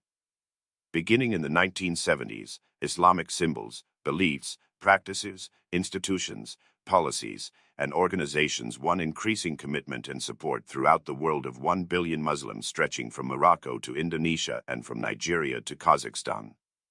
Islamization tended to occur first in the cultural realm and then to move on to the social and political spheres. Intellectual and political leaders, whether they favored it or not, could neither ignore it nor avoid adapting to it in one way or another. Sweeping generalizations are always dangerous and often wrong. One, however, does seem justified. In 1995, every country with a predominantly Muslim population, except Iran, was more Islamic and Islamist culturally, socially, and politically than it was 15 years earlier. 2-0 In most countries, a central element of Islamization was the development of Islamic social organizations and the capture of previously existing organizations by Islamic groups. Islamists paid particular attention both to establishing Islamic schools and to expanding Islamic influence in state schools. In effect, Islamic groups brought into existence an Islamic civil society, which paralleled, surpassed, and often supplanted in scope and activity the frequently frail institutions of secular civil society. In Egypt, by the early 1990s, Islamic organizations had developed an extensive network of organizations which, filling a vacuum left by the government, provided health, welfare, educational, and other services to a large number of Egypt's poor. After the 1992 earthquake in Cairo, these organizations were on the streets within hours, handing out food and blankets while the government's relief efforts lagged. In Jordan, the Muslim Brotherhood consciously pursued a policy of developing the social and cultural infrastructure of an Islamic republic, and by the early 1990s, in this small country of 4 million people, was operating a large hospital, 20 clinics, 40 Islamic schools, and 120 Quranic study centers. Next door in the West Bank and Gaza, Islamic organizations established and operated student unions, youth organizations, and religious, social, and educational associations, including schools ranging from kindergartens to an Islamic university, clinics, orphanages, a retirement home, and a system of Islamic judges and arbitrators. Islamic organizations spread throughout Indonesia in the 1970s and 1980s. By the early 1980s, the largest, the Muhammadiyah, had 6 million members, constituted a religious welfare state within the secular state, and provided cradle-to-grave services for the entire country through an elaborate network of schools, clinics, hospitals, and university-level institutions. In these and other Muslim societies, Islamist organizations, banned from political activity, were providing social services comparable to those of the political machines in the United States in the early 20th century. 21th political manifestations of the resurgence have been less pervasive than its social and cultural manifestations, but they still are the single most important political development in Muslim societies in the last quarter of the 20th century. The extent and makeup of the political support for Islamist movements has varied from country to country. Yet certain broad tendencies exist. By and large, those movements do not get much support from rural elites, peasants, and the elderly. Like fundamentalists in other religions, Islamists are overwhelmingly participants in and products of the processes of modernization. The why are mobile and modern-oriented younger people drawn in large part from 3 groups. As with most revolutionary movements, the core element has consisted of students and intellectuals. In most countries, fundamentalists winning control of student unions and similar organizations was the first phase in the process of political Islamization, with the Islamist breakthrough in universities occurring in the 1970s in Egypt, Pakistan, and Afghanistan, and then moving on to other Muslim countries. The Islamist appeal was particularly strong among students in technical institutes, engineering faculties, and scientific departments. In the 1990s, in Saudi Arabia, Algeria, and elsewhere, second-generation indigenization was manifesting itself with increasing proportions of university students being educated in their home languages and Henki increased economies, demography, and the challenger civilizations 113ingly exposed to Islamist influences. Two Islamists also often developed a substantial appeal to women, and Turkey witnessed a clear demarcation between the older generation of secularist women and their Islamist-oriented daughters and granddaughters. 2-3 on study of the militant leaders of Egyptian Islamist groups found they had 5 major characteristics, which appear to be typical of Islamists in other countries. The Y were young, overwhelmingly in their 20s and 30s. 80% were university students or university graduates. Over half came from elite colleges or from the intellectually most demanding fields of technical specialization such as medicine and engineering. Over 70% were from lower middle class, modest, but not poor backgrounds, and were the first generation in their family to get higher education. The Y spent their childhoods in small towns or rural areas but had become residents of large cities. 2-4 Wali students and intellectuals formed the militant cadres and shock troops of Islamist movements. Urban middle-class people made up the bulk of the active membership. In some degree these came from what are often termed traditional middle-class groups: merchants, traders, small business proprietors, bazaris. Thesi played a crucial role in the Iranian Revolution and provided significant support to fundamentalist movements in Algeria, Turkey, and Indonesia. To an even greater extent, however, fundamentalists belonged to the more modern sectors of the middle class. Islamist activists probably include a disproportionately large number of the best educated and most intelligent young people in their respective populations, including doctors, lawyers, engineers, scientists, teachers, civil servants. 2-5 The third key element in the Islamist constituency was recent migrants to the cities. Throughout the Islamic world in the 1970s and 1980s, urban populations grew at dramatic rates. Crowded into decaying and often primitive slum areas, the urban migrants needed and were the beneficiaries of the social services provided by Islamist organizations. In addition, Bernice Jelnar points out, Islam offered a dignified identity to these newly uprooted masses. In Istanbul and Ankara, Cairo and Asyut, Algiers and Fez, and on the Gaza Strip, Islamist parties successfully organized and appealed to the downtrodden and dispossessed. The mass of revolutionary Islam, Oliver Roy said, is a product of modern society, the new urban arrivals, the millions of peasants who have tripled the populations of the great Muslim metropolises. 2-6 By the mid-1990s, explicitly Islamist governments had come to power only in Iran and Sudan. A small number of Muslim countries, such as Turkey and Pakistan, had regimes with some claim to democratic legitimacy.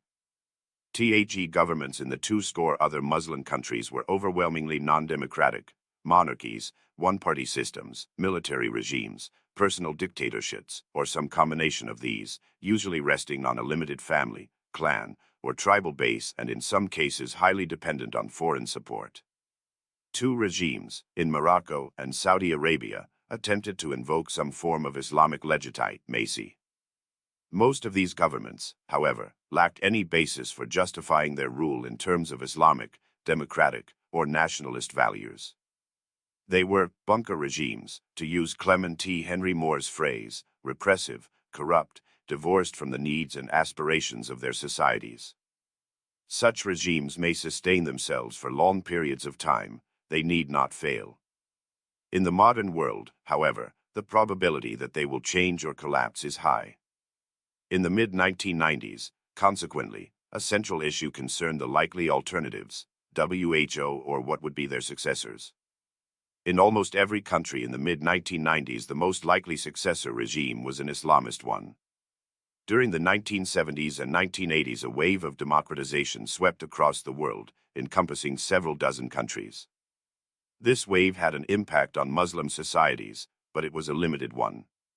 While democratic movements were gaining strength and coming to power in Southern Europe, Latin America, the East Asian periphery, and Central Europe, Islamist movements were simultaneously gaining strength in Muslim countries. Islamism was the functional substitute for the democratic opposition to authoritarianism in Christian societies, and it was in large part the product of similar causes: social mobilization, loss of performance legitimacy by authoritarian regimes, and a changing international environment, including oil price increases, which in the Muslim world encouraged Islamist rather than democratic trends. Priests, ministers, and lay religious groups played major roles in opposing authoritarian regimes in Christian societies, and ulama, mosque-based groups, and Islamists played comparable opposition roles in Muslim countries. Tag Pope was central to ending the communist regime in Poland, the Ayatollah to bringing down the Shah's regime in Iran. In the 1980s and 1990s, Islamist movements dominated and often monopolized the opposition to governments in Muslim countries. Their strength was in part a function of the weakness of alternative sources of opposition. Leftist and communist movements had been discredited and then seriously undermined by the collapse of the Soviet Union and international communism. Liberal, democratic opposition groups had existed in most Muslim societies but were usually confined to limited numbers of intellectuals and others with Western roots or connections. With only occasional exceptions, liberal Democrats were unable to achieve sustained popular support in Muslim societies, and even Islamic liberalism failed to establish roots. In one Muslim society after another, Fawad Ajami observes, to write of liberalism and of a national bourgeois tradition is to write obituaries of men who took on impossible odds and then failed. 270 general failure of liberal democracy to take hold in Muslim societies is a continuing and repeated phenomenon for an entire century beginning in the late 1800s. This failure has its source at least in part in the inhospitable nature of Islamic culture and society to Western liberal concepts. Success of Islamist movements in dominating the opposition and establishing themselves as the only viable alternative to incumbent regimes was also greatly helped by the policies of those regimes. At one time or another during economies, demography, and the challenger civilizations the Cold War, many governments, including those of Algeria, Turkey, Jordan, Egypt, and Israel, encouraged and supported Islamists as a counter to communist or hostile nationalist movements. At least until the Gulf War, Saudi Arabia and other Gulf states provided massive funding to the Muslim Brotherhood and Islamist groups in a variety of countries. Ability of Islamist groups to dominate the opposition was also enhanced by government suppression of secular oppositions. Fundamentalist strength generally varied inversely with that of secular democratic or nationalist parties and was weaker in countries, such as Morocco and Turkey, that allowed some degree of multi-party competition than it was in countries that suppressed all opposition.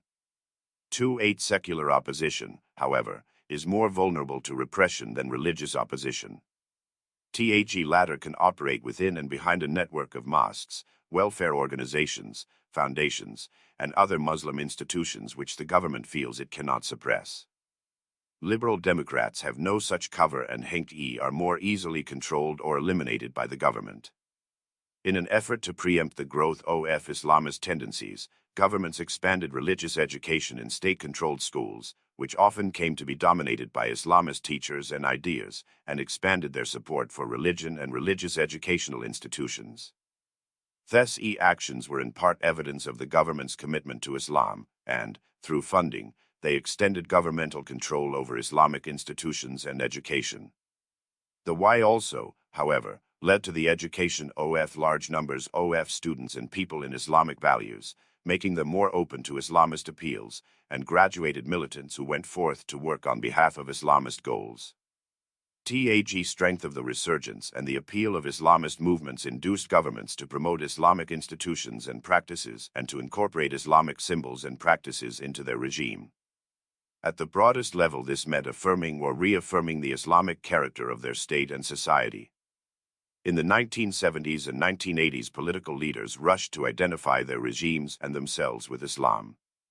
King Hussein of Jordan, convinced that secular governments had little future in the Arab world, spoke of the need to create Islamic democracy and modernizing Islam. King Hassan of Morocco emphasized his descent from the Prophet and his role as Commander of the Faithful. Taj Sultan of Brunei, not previously noted for Islamic practices, became increasingly devout and defined his regime as a Malay Muslim monarchy. Ben Ali in Tunisia began regularly to invoke Allah in his speeches and wrapped himself in the mantle of Islam to check the growing appeal of Islamic groups. 2009 in the early 1990s, Suharto explicitly adopted a policy of becoming more Muslim. In Bangladesh, the principle of secularism was dropped from the constitution in the mid-1970s, and by the early 1990s the secular, Kemalist identity of Turkey was, for the first time, coming under serious challenge. 3-0 To underline their Islamic commitment, governmental leaders, Özal, Suharto, Karimov, hastened to their Hajj. Governments in Muslim countries also acted to Islamicize law. In Indonesia, Islamic legal concepts and practices were incorporated into the secular legal system. Reflecting its substantial non-Muslim population, Malaysia, in contrast, moved toward the development of two separate legal systems, one Islamic and one secular. 3-1 In Pakistan, during the regime of General Zia-ul-Haq, extensive efforts were made to Islamicize the law and economy. Islamic penalties were introduced, a system of Sharia courts established, and the Sharia declared the supreme law of the land. Like other manifestations of the global religious revival, the Islamic resurgence is both a product of and an effort to come to grips with modernization.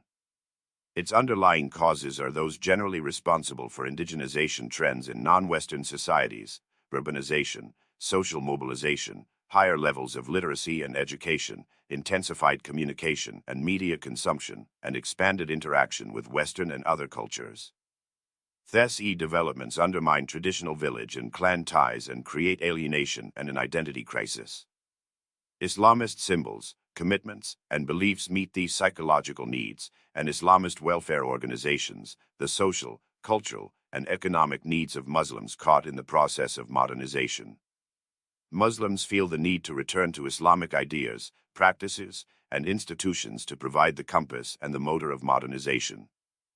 3-2 The Islamic revival, it has been argued, was also a product of the West's declining power and prestige.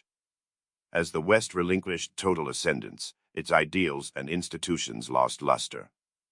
More specifically, the resurgence was stimulated and fueled by the oil boom of the 1970s, which greatly increased the wealth and power of many Muslim nations and enabled them to reverse the relations of domination and subordination that had existed with the West. As John B. Kelly observed at the time, for the Saudis, there is undoubtedly a double satisfaction to be gained from the infliction of humiliating punishments upon Westerners, for not only are they an expression of the power and independence of Saudi Arabia, but they also demonstrate, as they are intended to demonstrate, contempt for Christianity and the preeminence of Islam. The actions of the oil-rich Muslim states, if placed in their historical, religious, racial, and cultural setting, amount to nothing less than a bold attempt to lay the Christian West under tribute to the Muslim East. 3-3 The Saudi, Libyan, and other governments used their oil riches to stimulate and finance the Muslim revival, and Muslim wealth led Muslims to swing from fascination with Western culture to deep involvement in their own and willingness to assert the place and importance of Islam in non-Islamic societies. Just as Western wealth had previously been seen as the evidence of the superiority of Western culture, oil wealth was seen as evidence of the superiority of Islam.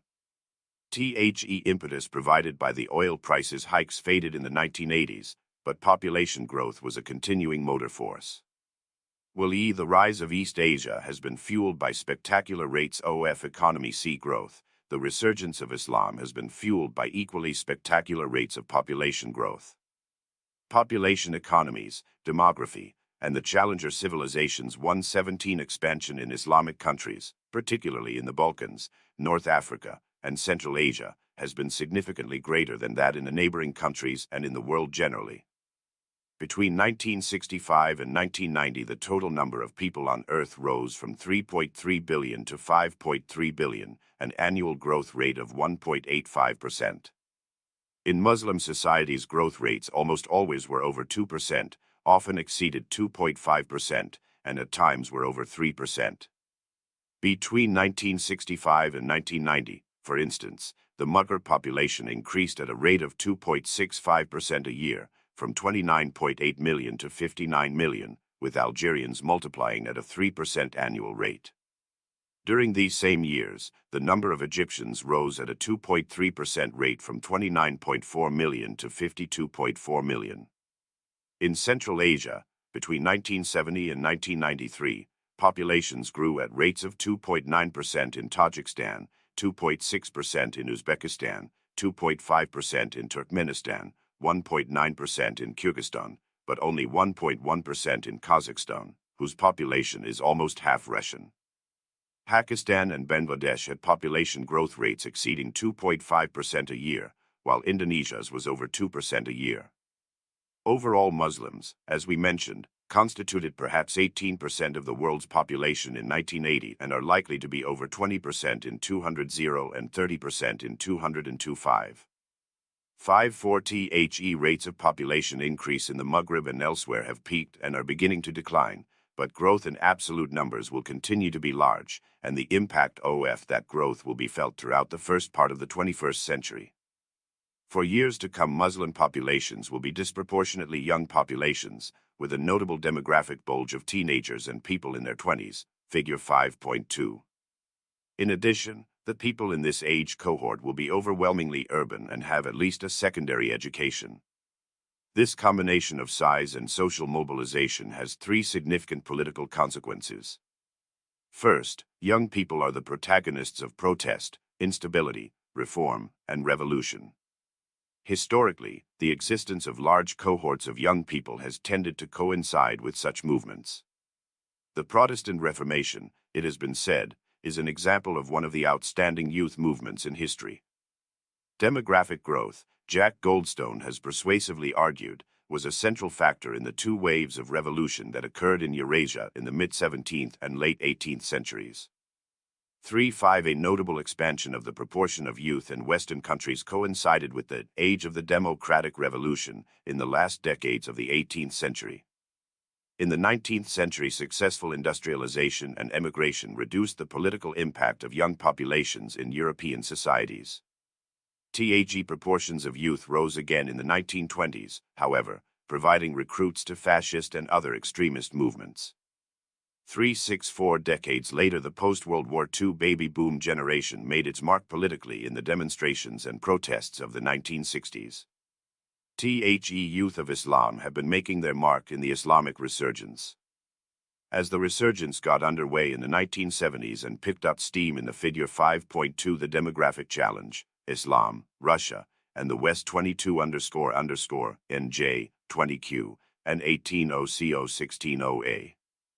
S14:0:012CO. C. 10Q, A. 1965, 1970, 1980 1990 USA, Muslim countries Europe, 0, Russian Federal 2000 2010 2020 2025 year source, United Nations, Population Division, Department for Economic and Social Information and Policy Analysis, World Population Prospects, the 1994 revision, New York, United Nations, 1995, United Nations, Population Division, Department for Economic and Social Information and Policy Analysis, Sex and Age Distribution of the World Populations, the 1994 revision, New York, United Nations, 1994, 1980s, the proportion of youth, that is, those 15 to 24 years of age, in major Muslim countries rose significantly and began to exceed 20% of the total population. In many Muslim countries, the youth bulge peaked in the 1970s and 1980s. In others, it will peak early in the next century, Table 5.1. The actual or projected peaks in all these countries, with one exception, are above 20%. The estimated Saudi Arabian peak in the first decade of the 21st century falls just short of that. These youth provide the recruits for Islamist organizations and political movements.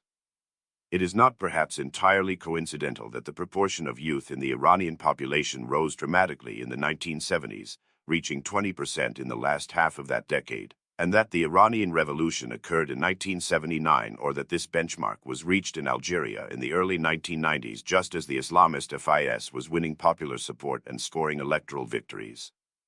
Potentially significant regional variations also occur in the Muslim youth bulge, figure 5.3.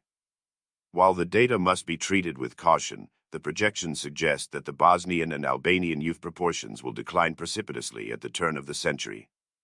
The youth bulge will, on the other hand, remain high in the Gulf states. In 1988 Economics, Demography, and the Challenger Civilizations 119 Table 5.1 YUTH bold EIN Muslim country S 1970s 1980s 1990s 2000s 2010s Bosnia Syria Bahrain Albania UAE Yemen Iran Turkey Egypt Tunisia Kazakhstan Pakistan Jordan Morocco Algeria Iraq Bangladesh Indonesia Tajikistan Turkmenistan Kuwait Sudan Egypt Iran Saudi Arabia Kyrgyzstan Malaysia, Pakistan, Syria, Yemen, Jordan, Iraq, Oman, Libya, Afghanistan, Malaysia, Kyrgyzstan, Tajikistan, Turkmenistan, Azerbaijan. Decades in which 15-24th year olds have peaked or are expected to peak as proportion of total population, almost always greater than 20%. In some countries this proportion peaks twice.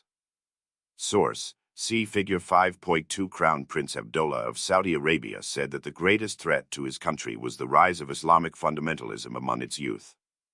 3.7 According to these projections, that threat will persist well into the 21st century. In major Arab countries, Algeria, Egypt, Morocco, Syria, Tunisia, the number of people in their early 20s seeking jobs will expand until about 2010. As compared to 1990, entrance into the job market will increase by 30% in Tunisia, by about 50% in Algeria, Egypt, and Morocco, and by over 100% in Syria. Rapid expansion of literacy in Arab societies also creates a gap between a literate younger generation and a largely illiterate older generation, and thus a dissociation between knowledge and power, likely to put a strain on political systems. 3.8 Larger populations need more resources, and Henki people from societies with dense and/or rapidly growing populations tend to push outward, occupy territory, and exert pressure on other less demographically dynamic peoples. Islamic population growth is thus a major contributing factor to the conflicts along the borders of the Islamic world between Muslims and other peoples. Population pressure combined with economy stagnation promotes Muslim migration to Western and other non-Muslim societies, elevating immigration as an issue in those societies. Juxtaposition of a rapidly growing people of one culture and a slowly growing or stagnant people of another culture generates pressures for economic and/or political adjustments in both societies. In the 1970s, for instance, the demographic balance in the former Soviet Union shifted drastically, with Muslims increasing by 2.4% while Russians increased by 6.5%, causing great concern among Central Asian communist leaders. 3.9 Similarly, rapid growth in the numbers of Albanians does not reassure Serbs, Greeks, or Italians. Israelis are concerned about the high growth rates of Palestinians, and Spain, with a population growing at less than 1/5 of one. Figure 5.3 Muslim youth bulge by region 22 are __dashed TNI and Q 20C TC dash 0 colon Q18 Q 0 0 0 CQ 16 0 0 0 Q C Q 14C Q U Q 0 12 1965 1970 Balkans and Asia 1980 1990 6 Gulf States plus Mid-East 2000 2010 2020 2025 year North Africa SE Asia. South Asia Source, United Nations, Population Division, Department for Economic and Social Information and Policy Analysis, World Population Prospects, the 1994 revision I. New York, United Nations, 1995, United Nations, Population Division, Department for Economic and Social Information and Policy Analysis. Sex and age distribution of the world populations, the 1994 revision I. New York, United Nations, 1994% a year, is uneasy confronted by Maghreb neighbors with populations growing more than 10 times as fast and per capita GNPs about one-tenth its own. Changing challenges. No society can sustain double-digit economic growth indefinitely, and the Asian economic boom will level off sometime in the early 21st century. The rates of Japanese economic growth dropped substantially in the mid-1970s and afterwards were not significantly higher than those of the United States and European countries. One by one other Asian economic miracle states will see their growth rates decline and approximate the normal levels maintained in complex economies. Similarly, no religious revival or cultural movement lasts indefinitely, and at some point the Islamic resurgence will subside and fade into history. That is most likely to happen when the demographic impulse powering it weakens in the second and third decades of the 21st century. At that time, the ranks of militants, warriors, and migrants will diminutive economies, demography, and the challenger civilizations 121-ish, and the high levels of conflict within Islam and between Muslims and others, see Chapter 10, are likely to decline. Relations between Islam and the West will not become close, but they will become less conflictual, and quasi-war, see Chapter 9, is likely to give way to Cold War or perhaps even Cold Peace. Economy. Development in Asia will leave a legacy of wealthier, more complex economies, with substantial international involvements, prosperous bourgeoisies, and well-off middle classes. Are likely to lead towards more pluralistic and possibly more democratic politics, which will not necessarily, however, be more pro-Western. Enhanced power will instead promote continued Asian assertiveness in international affairs and efforts to direct global trends in ways uncongenial to the West and to reshape international institutions away from Western models and norms. Islamic resurgence, like comparable movements including the Reformation, will also leave important legacies. Muslims will have a much greater awareness of what they have in common and what distinguishes them from non-Muslims. New generation of leaders that take over as the youth bulge ages will not necessarily be fundamentalist but will be much more committed to Islam than their predecessors. Indigenization will be reinforced. Resurgence will leave a network of Islamist social, cultural, economic, and political organizations within societies and transcending societies. Resurgence will also have shown that Islam is the solution to the problems of morality, identity, meaning, and faith, but not to the problems of social injustice, political repression, economy backwardness, and military weakness. Failures could generate widespread disillusionment with political Islam, a reaction against it, and a search for alternative solutions to these problems. Conceivably, even more intensely anti-Western nationalisms could emerge, blaming the West for the failures of Islam. Alternatively, if Malaysia and Indonesia continue their economy progress, they might provide an Islamic model for development to compete with the Western and Asian models. In any event, during the coming decades, Asian economy growth will have deeply destabilizing effects on the Western-dominated established international order, with the development of China, if it continues, producing a massive shift in power among civilizations. In addition, India could move into rapid economic development and emerge as a major contender for influence in world affairs. Meanwhile, Muslim population growth will be a destabilizing force for both Muslim societies and their neighbors. Large numbers of young people with secondary educations will continue to power the Islamic resurgence and promote Muslim militancy, militarism, and migration. As a result, the early years of the 21st century are likely to see an ongoing resurgence of non-Western power and culture and the clash of the peoples of non-Western civilizations with the West and with each other.